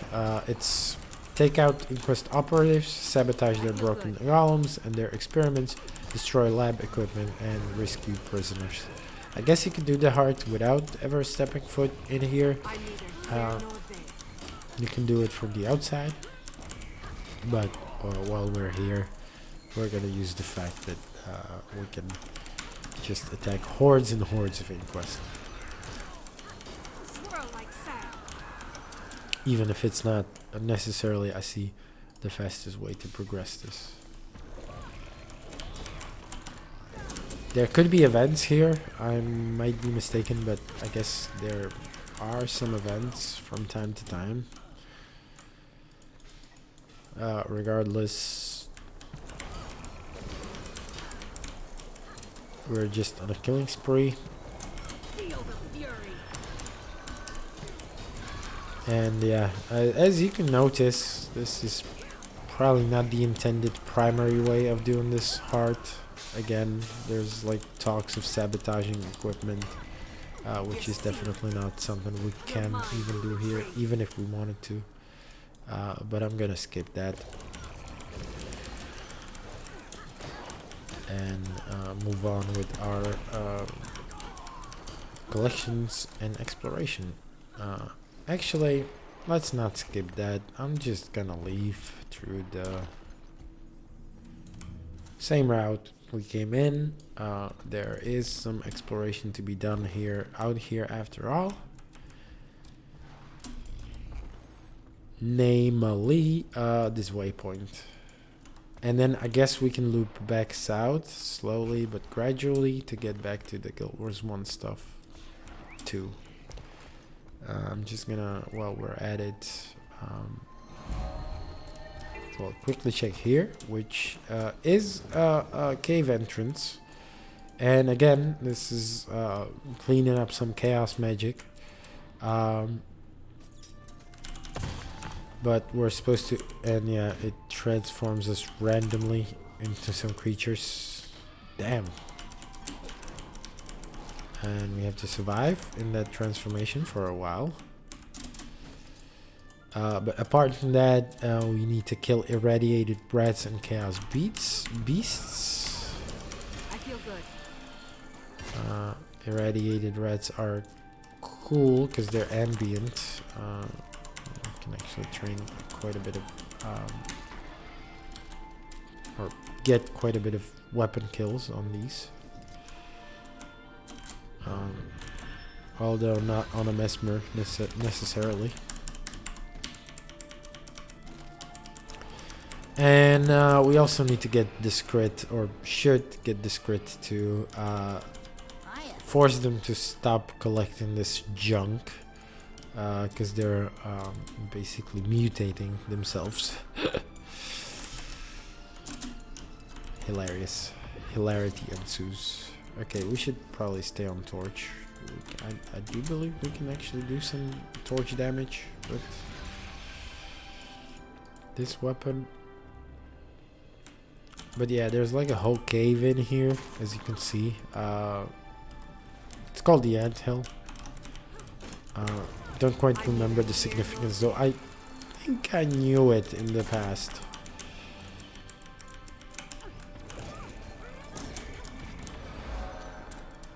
Might be just because of like the tunneling here and stuff.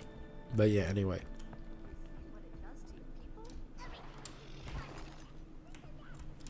There is a waypoint to be collected here, but not much else. Interesting stuff above us. An artifact of unspecified significance. But yeah, that's it. We're gonna progress further south and keep to the eastern bank or eastern side of this map. This zone. Just to see whether there's something of interest. There are some crate hanging about here. They have a very small tower. They're an interesting addition, to be sure. Not much to do with them. There is a passageway that helps you explore this. It's the fun house. We can actually get inside through here. But we do have a hero point earned here. It's the only one we've had earned before entering the zone. Through like a tome, you know. The world versus world tokens. I do believe they're world versus world. There is a hard vendor though.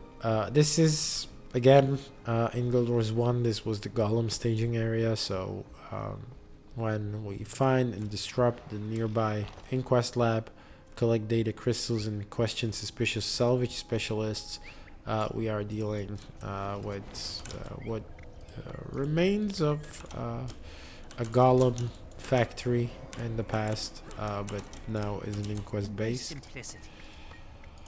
So this guy is suspicious but not actually an enemy, I guess. Salvage specialist also not. But yeah, we can definitely enter this cave area as well. This base of operations for the Inquest.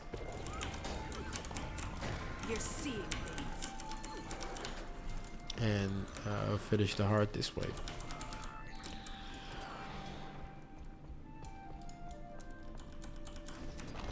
Turn off their danger signs. Don't know how that helps, but I guess it does. There's an event. Always nice to tag. Make our progress a little easier. There you go. Quite a big chunk.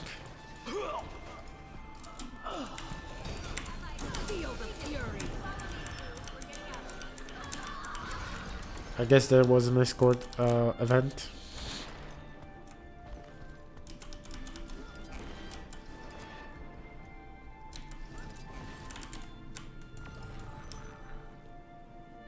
Not much else for us to do here. I never noticed these steps, by the way. Can you actually stand on top of those, or are they just decoration? Oh, you can actually stand on these. It's pretty awesome. What are these for? Like, you cannot normally reach these. It's interesting. Oh, definitely fascinating. Holy crap.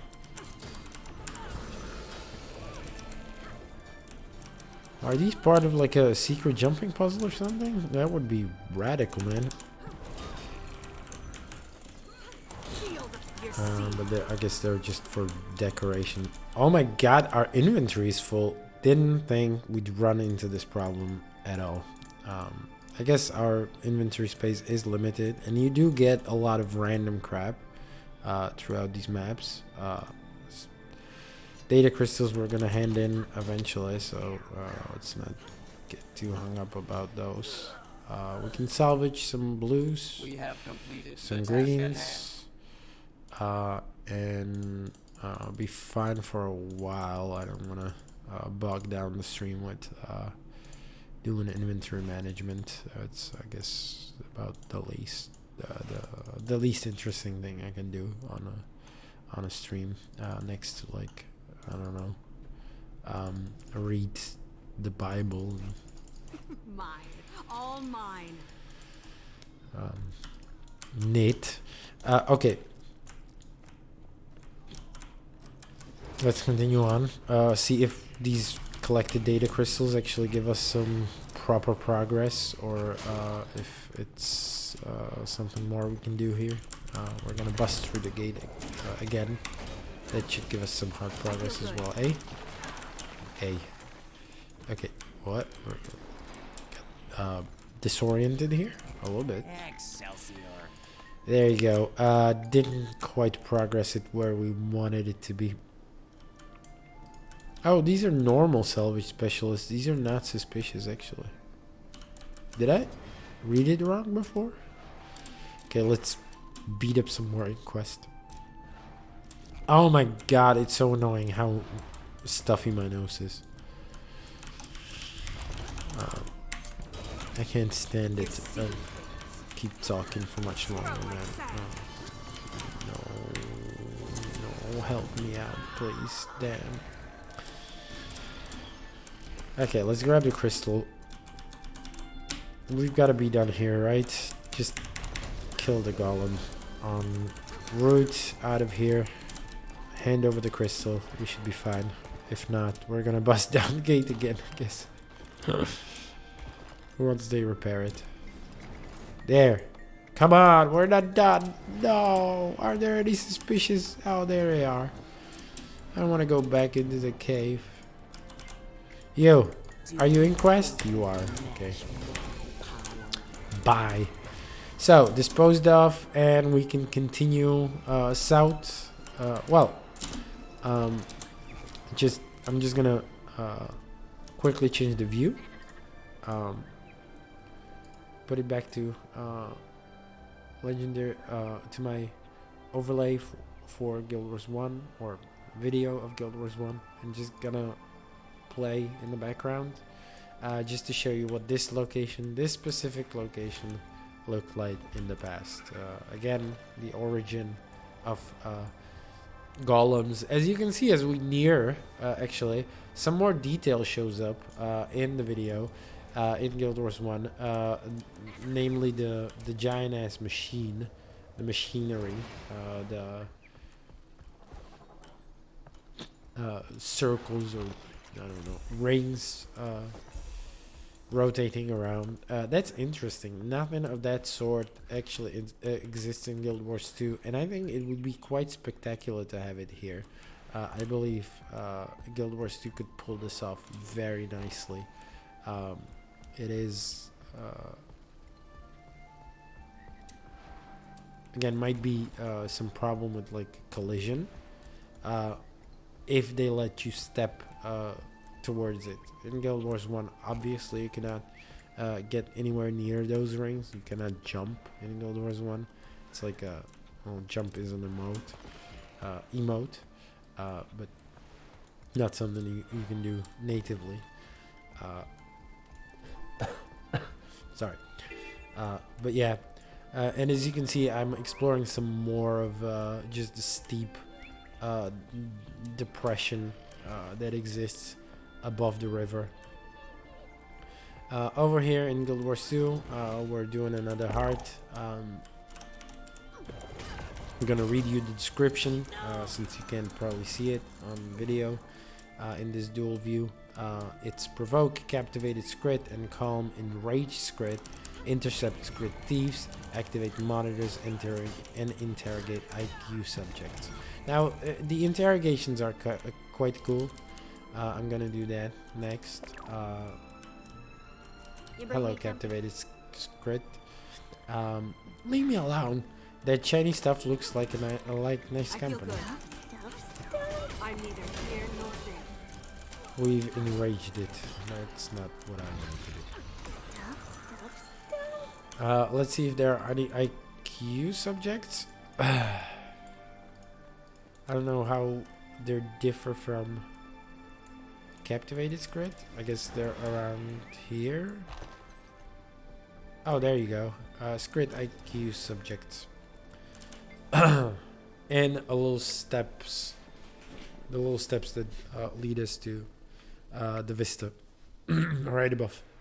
Yes? Why you looking at me? Don't have shinies for you. What happens when water and lumispec powder combine? Don't like that question. What element causes immediate failure in an aero volcanifying? Really don't like that question. Describe the structure of a... Never mind. Just explain meta-energy transfer or something. These questions are awful. Clearly your intellect is lacking. Okay, so yeah, the story of the squid. I don't know how much into detail I need to go here. But basically, the more of them there are together, the smarter they are supposed to be. So I guess that's what the Asura are scanning here. What? Very busy. Busy standing. Hello, I'm Charlotte Wren, and I'm going to test your IQ. Tell me, how old are you?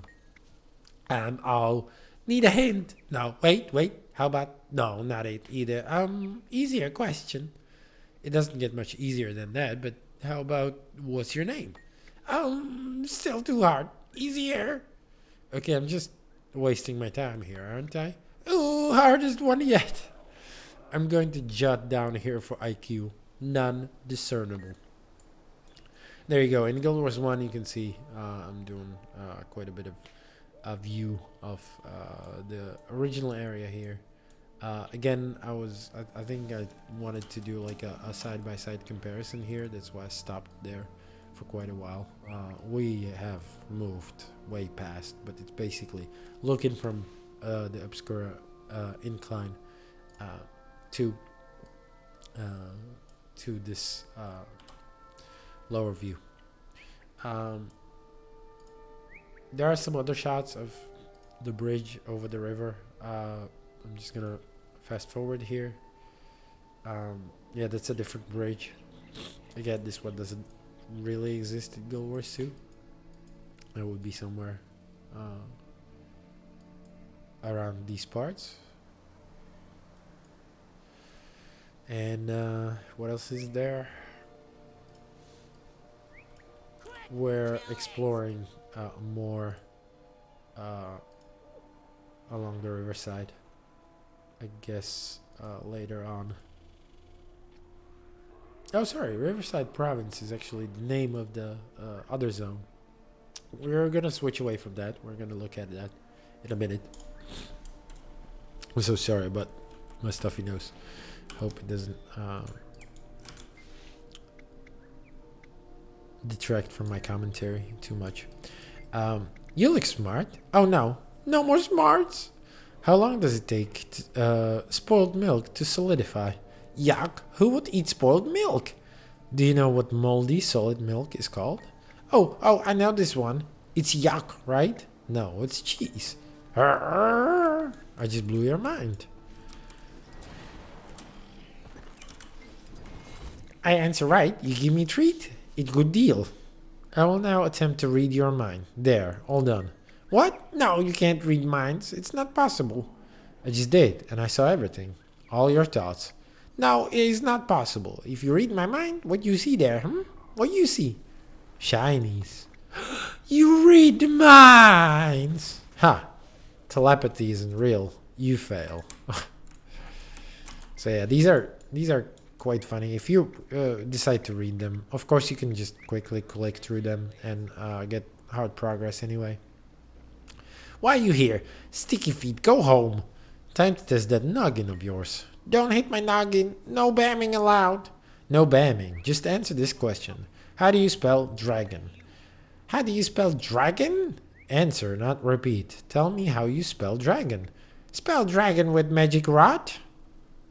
Let's try something different. If there are 2 dragons here and 2 on the way, how... Gotcha. Okay, let's read one more. I help you? You want to talk? I'd like to ask you a few questions. Oh, questions. Ask. What is the function of a plow? Plow? Is plow an animal? No. Who is Queen Jenna? Asura, important person? Let's try logic. 2 humans and 4 char want to cross a river in a boat. If... No! I see. Okay, one more. So that we can get hard progress. Not more questions. Why? Why did questions yesterday? Let's say apples cost 10 coins each and I have 60 coins in my pocket. Shinies! Shinies in pocket? Give me shinies in pocket. Shinies! Give. We'll try something different. Dolyak A leaves the Meridian uplands heading east. Shinies in pocket. Give me shinies, pocket shinies, shinies. I don't have any shinies in my pocket. None. 0. Zilch. Oh, there are no apples. This is probably a good time to take a break. There you go. They actually expected the apples this time. So yeah, as I said, these are the steps that lead up to the Vista. Also to the rest of this zone, basically. Well, there's nothing interesting here though. But we're gonna do this old school, no cheating. When reaching this, we are in Brill Alliance Labs. Just gonna quickly check our while we're looking at the Vista, where we're supposed to find all the other collection items. So yeah, and apart from the collection that we have marked, as you can see right now, it moved past the camera. There is the sky scale trips that we need to do. Basically, the sky scale courses, I guess you would call them, where you're just collecting modes along a predetermined way. So that's what we're doing here. Just flying along suggested path. Kind of almost lost it in the tree crowns. This is not difficult to do in most cases, and it's quite easily done. But we do need it for the sky scale progress, and we saved it up mostly for our legendary journeys as well. This got us quite out of the way. We do need to go back for, I guess, the point of interest. We're back to the conduit tower knob. I guess we can continue our exploration from here. I guess. Going down south, we are moving towards one of the... It looks like a Lion Guard's outpost.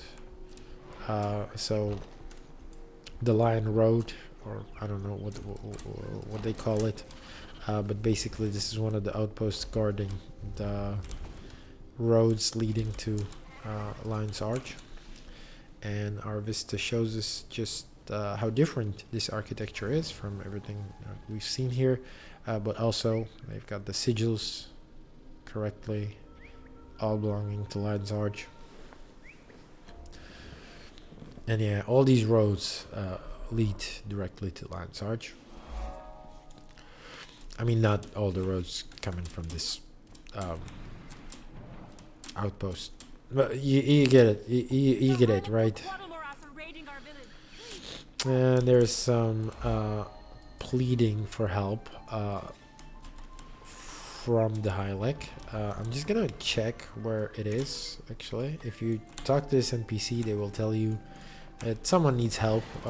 I am tempted to provide it, just because it might give us some hard progress if there is any heart in the area.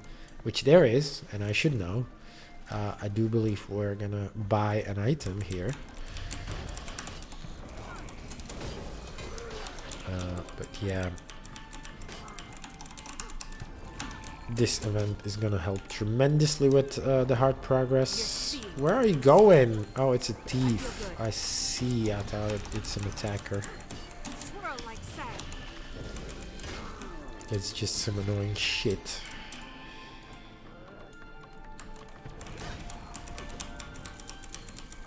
So we're not even gonna read the description for this heart, or maybe I will while it's here. It's normally these guys hunt dragonflies, it seems. Oh no, that's not what I wanted to do. So we can assist them in dragonfly hunts, gather soft marsh plants for the hatchlings, and protect Michotl from evil Hylic and Krayt. Don't know whether I read that correctly, but Michotl, I'm guessing Michotl.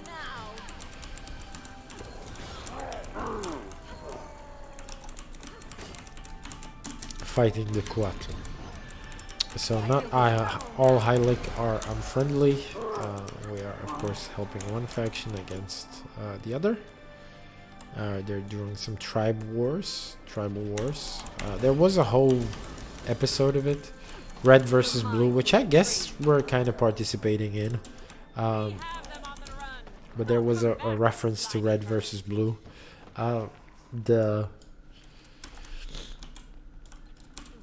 Well, you know, the Machinima series. Well, I don't know whether you know, but yeah, there used to be a Machinima series called Red versus Blue. I'm not gonna go into the whole history, but there was like a dungeon in Guild Wars 1 that referenced it. That's far from here, though. Far from this zone. What is going on in here? My phone is blowing up with some messages. I'm just gonna... Oh no, what the hell?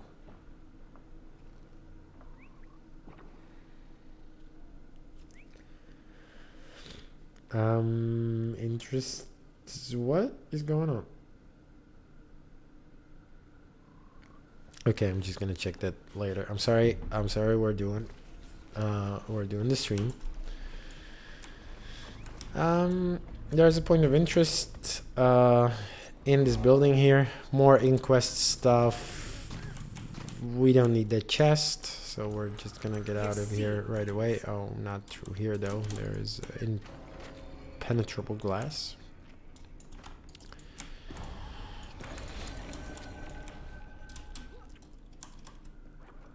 And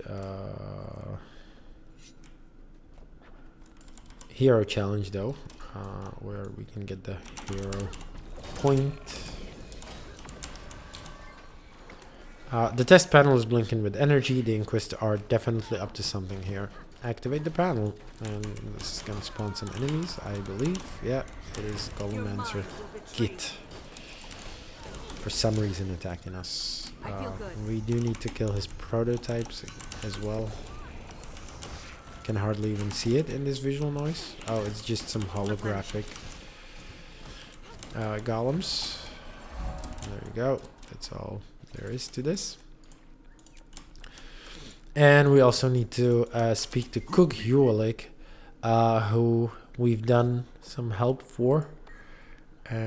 Well, who we've helped, and we need to buy these Michotl tribes herbs, which are required for Hope 1, for the first stage of the Hope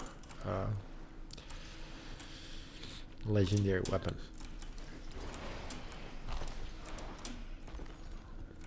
More points of interest. Old Flamen Lab. Don't know whether we can actually get inside if there's no point of interest.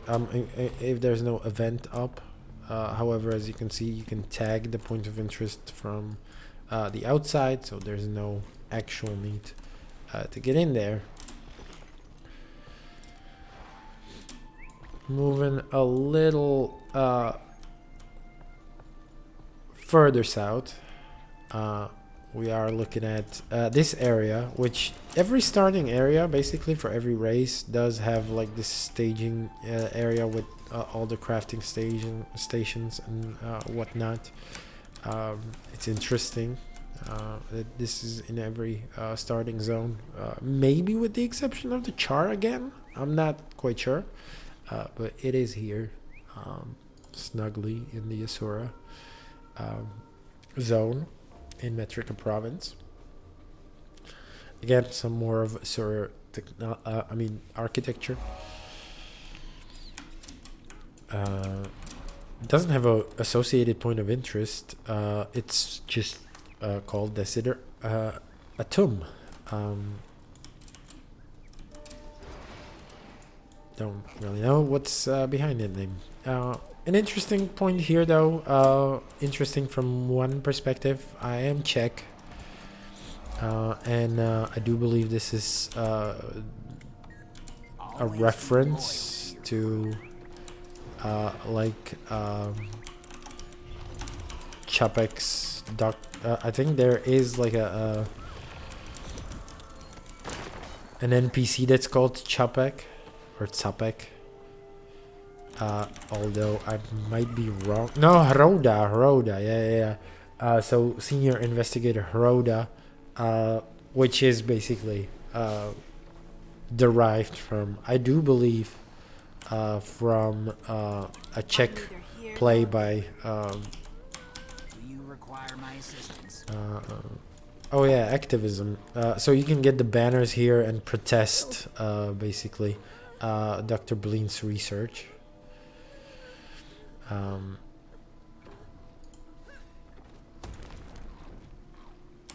And I don't know whether you're actually supposed to walk up to Dr. Bleent with these protesting stations. These protesting signs.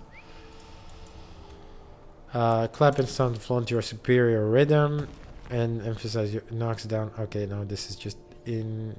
If your words don't change their hearts, stab them with the pointy end. Oh, protest Dr. Bleend and his research. Only effective near Heroda's protest station. Okay, so not necessarily by Dr. Bleend, but by Heroda's protest station. Oh no, we just sent it on cooldown though. Okay, so this gives us some very weak auto attack. And we've destroyed the sign as well. Cool. So yeah, we can just do it through killing these oozes. Good tidings, citizen. By the way, Heroda seems to be a female. So in the Czech play, it is a male. So this might not be a reference at all. Again, I'm not paying much attention to the story. Oh, I'm supposed to protest like this. There you go. I guess it's gonna be a little more easier to fight, not wait for the cooldowns. But then again, how do we fight?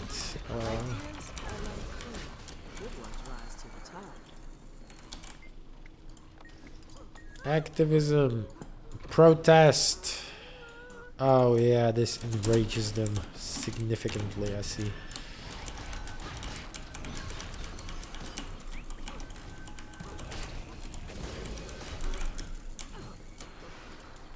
So I'm just gonna try to quickly wiki, by the way, if and whether Heroda is actually a reference to anyone, or is just PNC senior investigator Heroda. And after former ArenaNet employee Robert Heroda. Okay, so there you go. It's actually after someone with Czech origins, I believe, or it would actually seem to indicate that. Robert Heroda. We can actually look at his wiki page while we're doing this hard idly. Used to be a major content designer for Dungeons and PvP Balance, but sadly left ArenaNet a short while after the launch. But I guess has his mark on this game forever now. So yeah, not connected to Chopx plays at all. My bad. Okay, we're just gonna do this heart really quickly and get into safety here. Get to a point where we can take a short break, very brief break. It's gonna be a toilet break for me. And then we're gonna get to, well, basically the last third, I believe, of the map. It might be something around that, considering when we first checked, it was the first third. I guess we would do the second in the meantime. I feel good. Bam. Okay. We don't need anything from the hard vendor here. Oh no. An event is starting, I believe. And the entrance to the cave that we speculated about earlier. So, good. Very good cliffhanger. Let me take a short break, and I'll be right back with you to explore this mystery.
I'm on fire!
They say when Dr. Blint was still at PR&T, he created a chartreuse ooze that could swallow a Dolyak in one slurp. Unfortunately, they couldn't find any practical use for it, so it had to be put down. Yeah, but what he can do with a little ooze essence and an ooze shine still, it's amazing. Just one drink will bring tears to your eyes, yeah, but then you get used to it. There you go. You could have listened to some dialogues, I guess, in the meantime, while I wasn't here. Let's actually check our progress. We are 81% done with the zone, so a little more than 2/3. Let's finish it. Continuing on with this cave, I'm pretty sure we're gonna do some hard here, I guess. Maybe not. Maybe it's just a passage.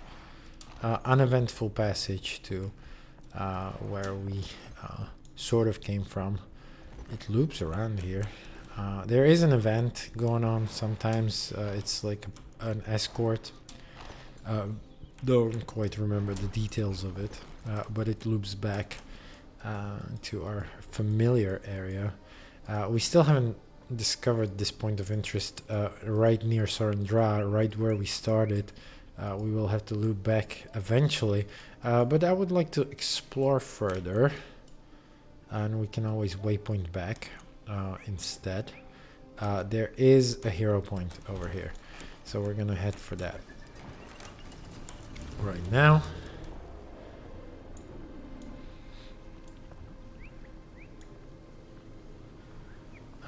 Some more events popping up, unfortunately not connected to any heart.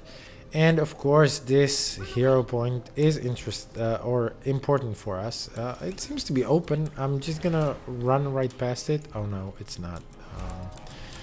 Yeah, if we had the matrix key, we could open this for an event. And there is an event that takes you right into Ula's lab. Now, Ula is an NPC from Guild Wars 1. Is one of the major Asura NPCs, and we can interact with her through this hologram here. You've triggered the lab tutorial. I am Ula. Maybe escort Rickety. No, where are they going? I am Ula, lab genius, and you've much to learn. You may only hear this once, and the information I relay will enrich you. Push commence when you're ready to begin. Commence. The first rule of the lab is that I'm in charge, and we're listening to this for a specific reason, because we need to actually find out the information. She's going to ask us about these informations, so we need to pay attention. The second rule of the lab is that you're not. I conduct dangerous experiments here, so your cooperation is critical. Know your place. Necromancy and Golomancy have long been destined to collide. One deals with death and the other life. I'm on the verge of creating a new kind of golem that creates life from death. We are all a part of the eternal alchemy, and as such, our very beings embody magic. Remember this, and all you do will be enhanced, from your accuracy with a bow to the power you put behind a fireball. I'll remember this. Now that you understand what I've told you, I must challenge your attention of the facts to prove that you're not totally incompetent. Bring on your test. Question 1. Who am I? Ula, lab genius. Question 2. What is the second rule of the lab? I am not in charge. Question 3. What are 2 important ideas that were destined to collide? Necromancy and Golomancy. What are we? The embodiment.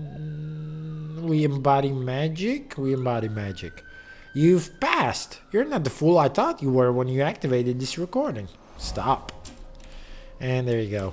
So we do need the hero challenge in order to finish this, but we also need to get behind this lab. Now normally you would collect the matrix key, which I'm tempted to actually, well, this is the Aether key, that's not the matrix key. And I don't have the matrix key, do I? Did we collect any? Did we collect it? Well, you can randomly drop it and basically activate an event here. But also, since mounts were introduced, you can just skip it and just get in. Guess best on the sky scale. There you go. We're inside. It might be quite hostile here, as you can see. But yeah, basically, we do need an item here. Oh my god, this is treacherous. Oh boy. Do we die here? Do I actually die here? There's a chest, and you can also jump for it from the other side, I believe. It's basically what the wiki suggests you do. And now that I see it's pelting me with damage, I suggest you do the same.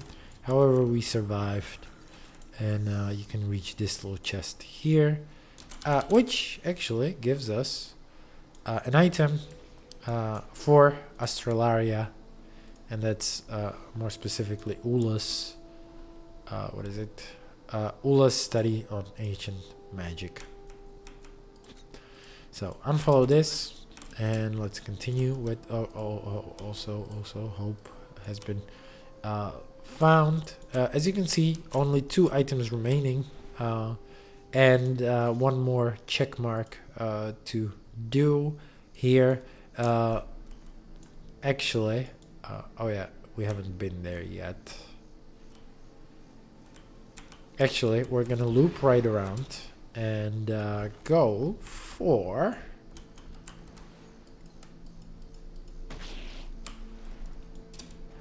the renowned heart north of us.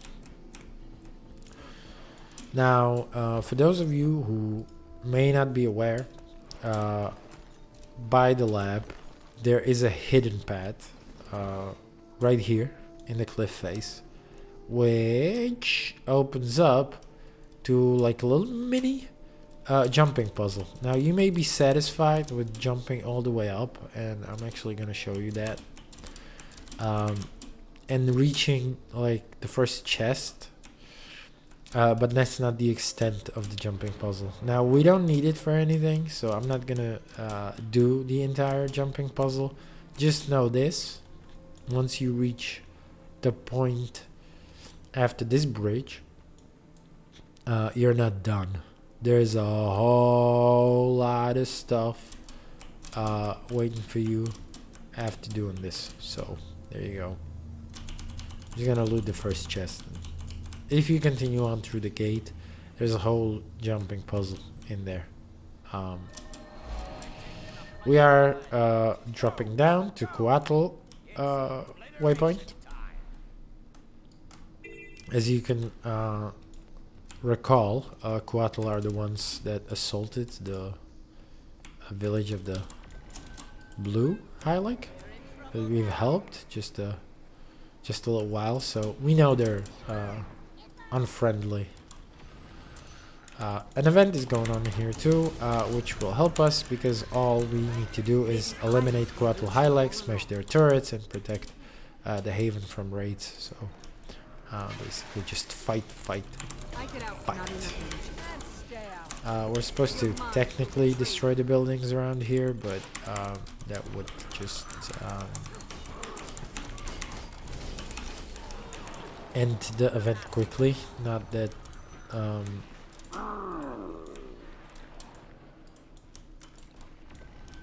it would change anything about us killing random NPCs, but it might actually affect spawn rates for these Hylics, so I could outrun a centaur. Surprise! might as well kill.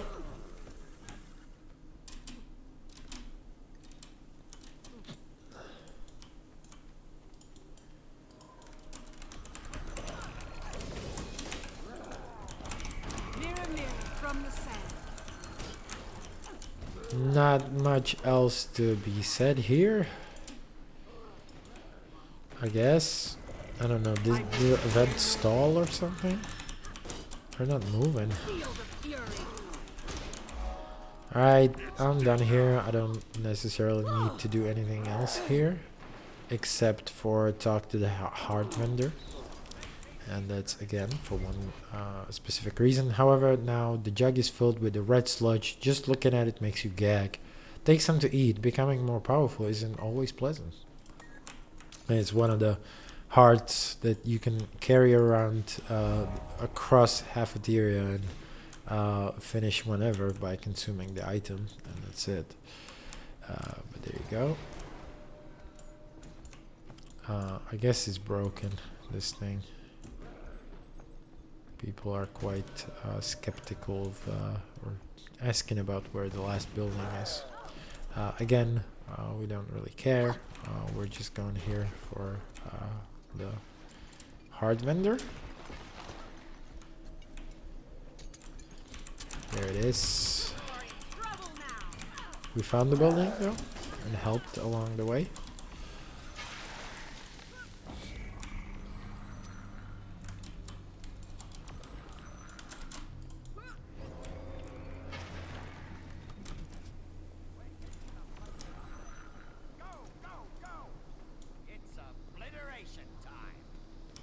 Simplicity.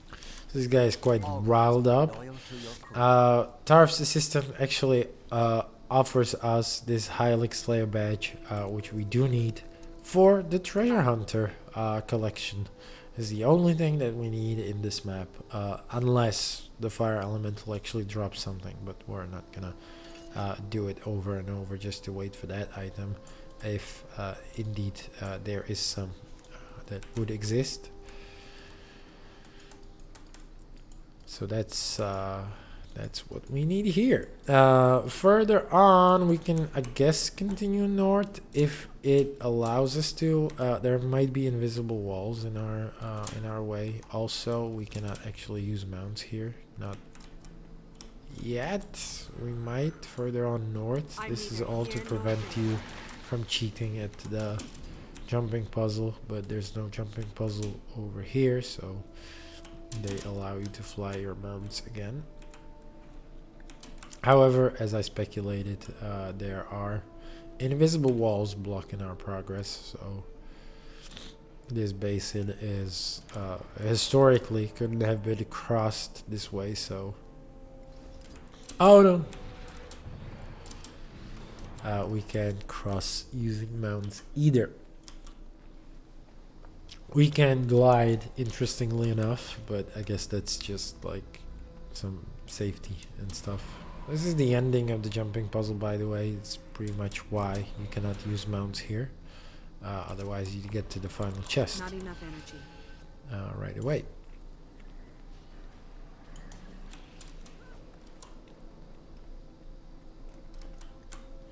I guess you can be creative and actually get it. I do believe that might be possible. We are not doing that, however.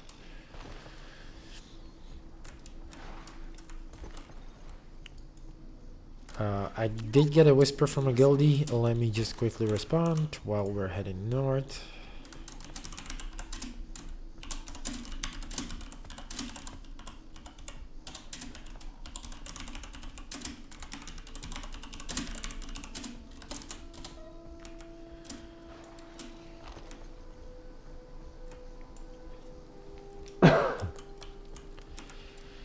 And continuing on northwards, we are actually nearing the Illuminati's plant. We've already done some what are they, conduits or beacons or whatever. Here we just get this hero challenge, which you don't actually get.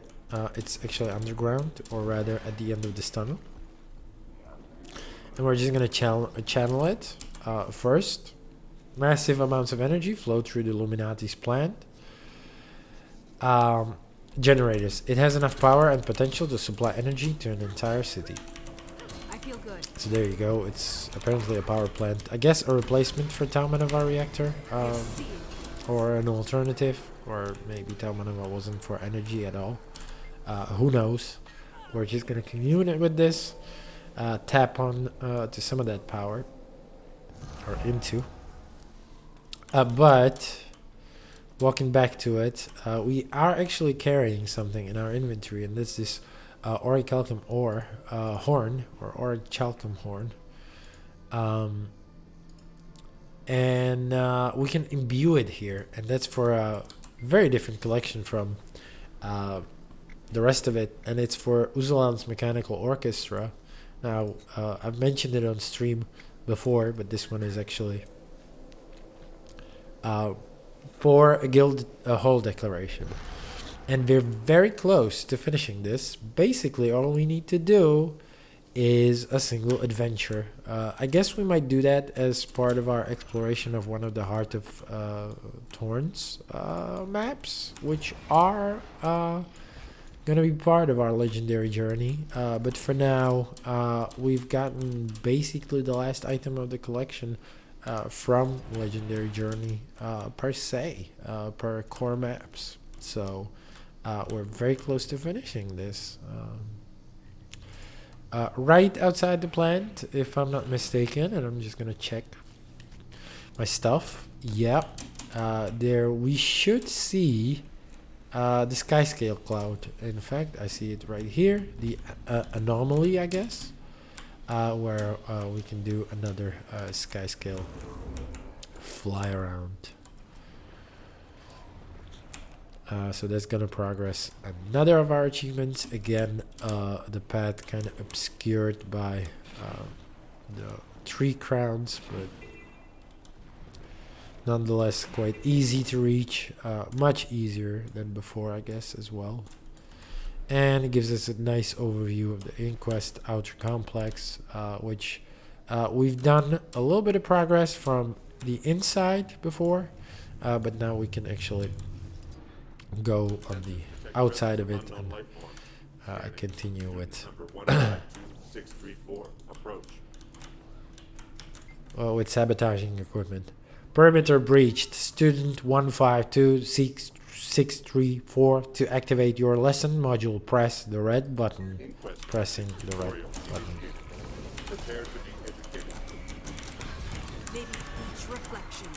Let's make sure short work of it. And there you go. We finish it quite instantly. Sabotage some equipment, kill some failed experiments, and be done with it. There you go. Bye.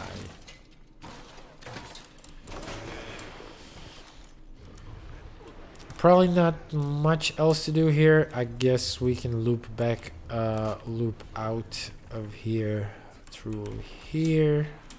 Use some of our mount cheats and get this vista. I do believe in terms of collections, we're actually done here. We don't need anything else to collect. Let me just quickly consult our map. Yeah, I believe we collected all. I believe we collected it all around this map.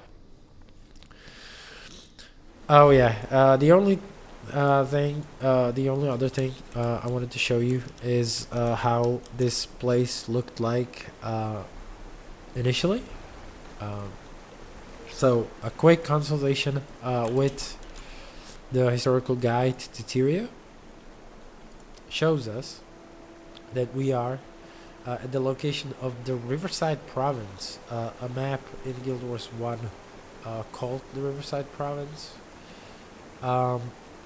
Which, as you can see, has been quite different. While this feels like a very tropical environment right now, it used to be quite different. It used to be more arid, more, I don't know, deserty and more, well, kind of tropical as well, but in a very different sense. More, I don't know, steppe-like. Don't know. Can't quite get the words to describe it. But yeah, this is basically the outpost, what I'm showing right now. And it spans about, well, to this place. This is the bank that you're seeing. As you can see, there was like a beach. Now, there's nothing of that sort. Here, I do believe ArenaNet has taken quite some artistic liberty with remaking this place. Because this just... and I entered the mission. This is at night. And this basically continues on southward. So, what you are seeing now is basically the view that I'm gonna get by... going back to the heart vendor and looking south. So you're looking on the tower at the tower. That's towards the Illuminati's plant. Here there's a zone portal. But yeah, basically we're basically in the area that we are exploring in Guild Wars 1 now. As you can see, it's quite different trees. This is because this is Guild Wars 1 Prophecies campaign, and I guess they didn't want to tie this zone so closely to its Guild Wars 1 counterpart, because it just genuinely touches just this corner. Just about right here is where it ends, and doesn't really continue forward or further, because the mission map in Guild Wars 1 continues eastward, and this is where Metrica province actually ends and continues, I guess, into Celadon Forest. So we might see more of the Riverside mission, Riverside province mission, in the future, when we're exploring Celadon Forest or Caledon Forest, however you want to pronounce it.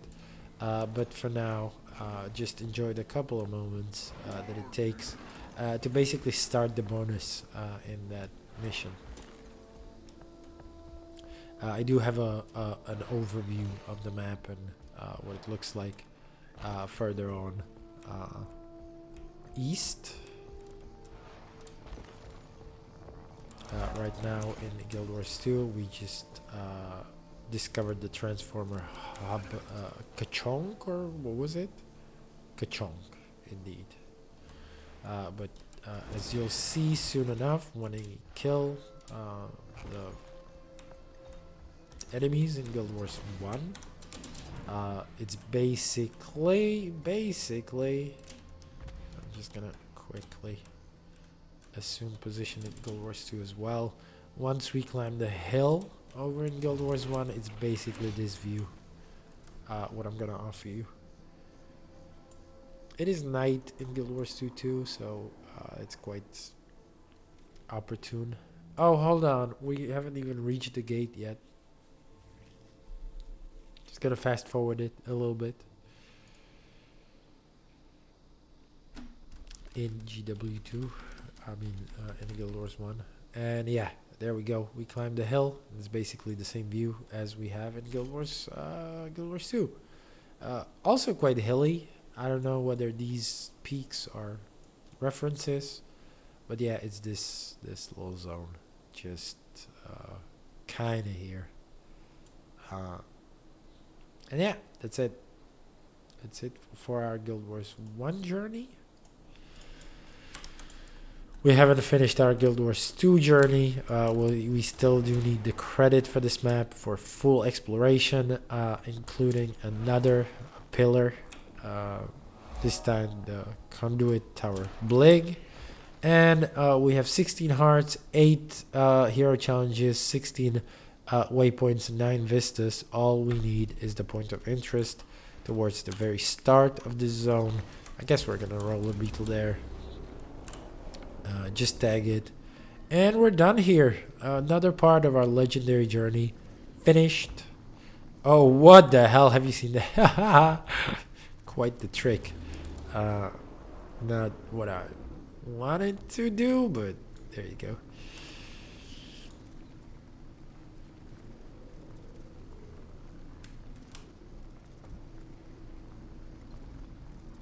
So just a quick breeze through. Again, the zone of the original Golem lab station. And my cold is getting the better of me. My stuffy nose, I wear goddamn. the uniform a bit better than others.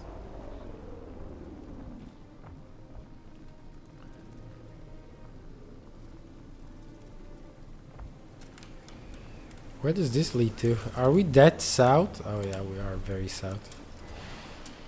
We're back to the beginning. And yeah, who would have thought the point of interest in Sorendra is gonna be the thing that finishes this zone.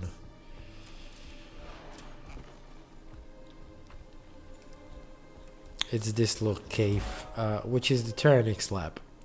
Not really associated with any heart per se, but we did get some rewards. Unfortunately not the key, but that is not the goal either. The goal is to get closer and closer to the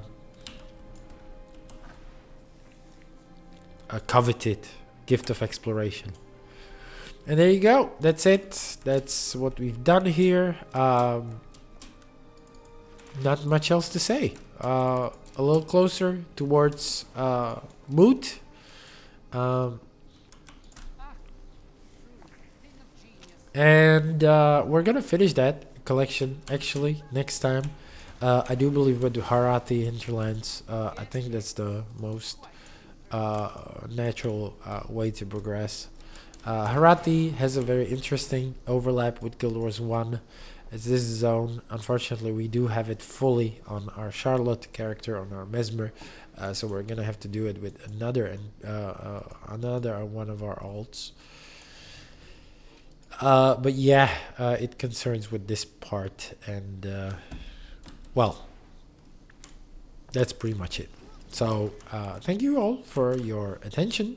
We're gonna leave it here. I don't actually even see Ratasum from over here. It should be behind us directly. Well, not directly. It's all a little bit to the left. But yeah, not necessarily visible.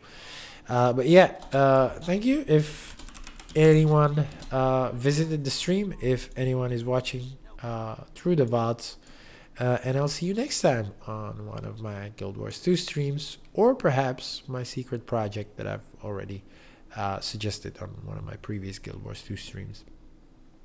We'll see what comes first.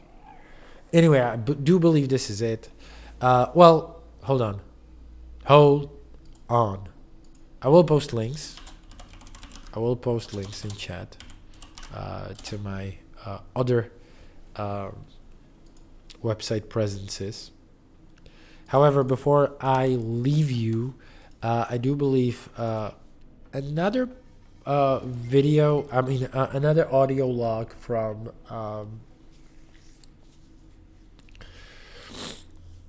oh my god, I'm blanking out on the name. Blish's brother. What's wrong with me? Well, another audio log continuing the story of End of Dragons would have been out about now. So let's see whether we can actually continue this. I do see the starburst, so looks like a good sign. Goric, of course, Goric. Damn. Listen to entry 4. While I usually record notes as soon as possible, the event that transpired recently required a moment to process. It began when one of those Kappa pets got into my equipment, while wreaking senseless havoc, smashed a haze sample. The sample was small. However, inhaling its contents in an enclosed area made me lightheaded. I knew it was unlikely to cause damage. Still, I went to recuperate on a cot at the medical tent. Once rested, I felt well enough to return to work. But when I opened my eyes, what I saw made my nausea return full force. Oh, Detective Rama, I mean... Am I interrupting? No. Just recording some research notes. I can get back to them later. Interesting. Wow. That actually got me hooked. What happened to Goric? He just had a vision, nothing else? Just a vision? So there's supposed to be 8, right? 8 of these recordings. I guess that's like a month away for the next story to continue, which is good, you know, with the festival and all.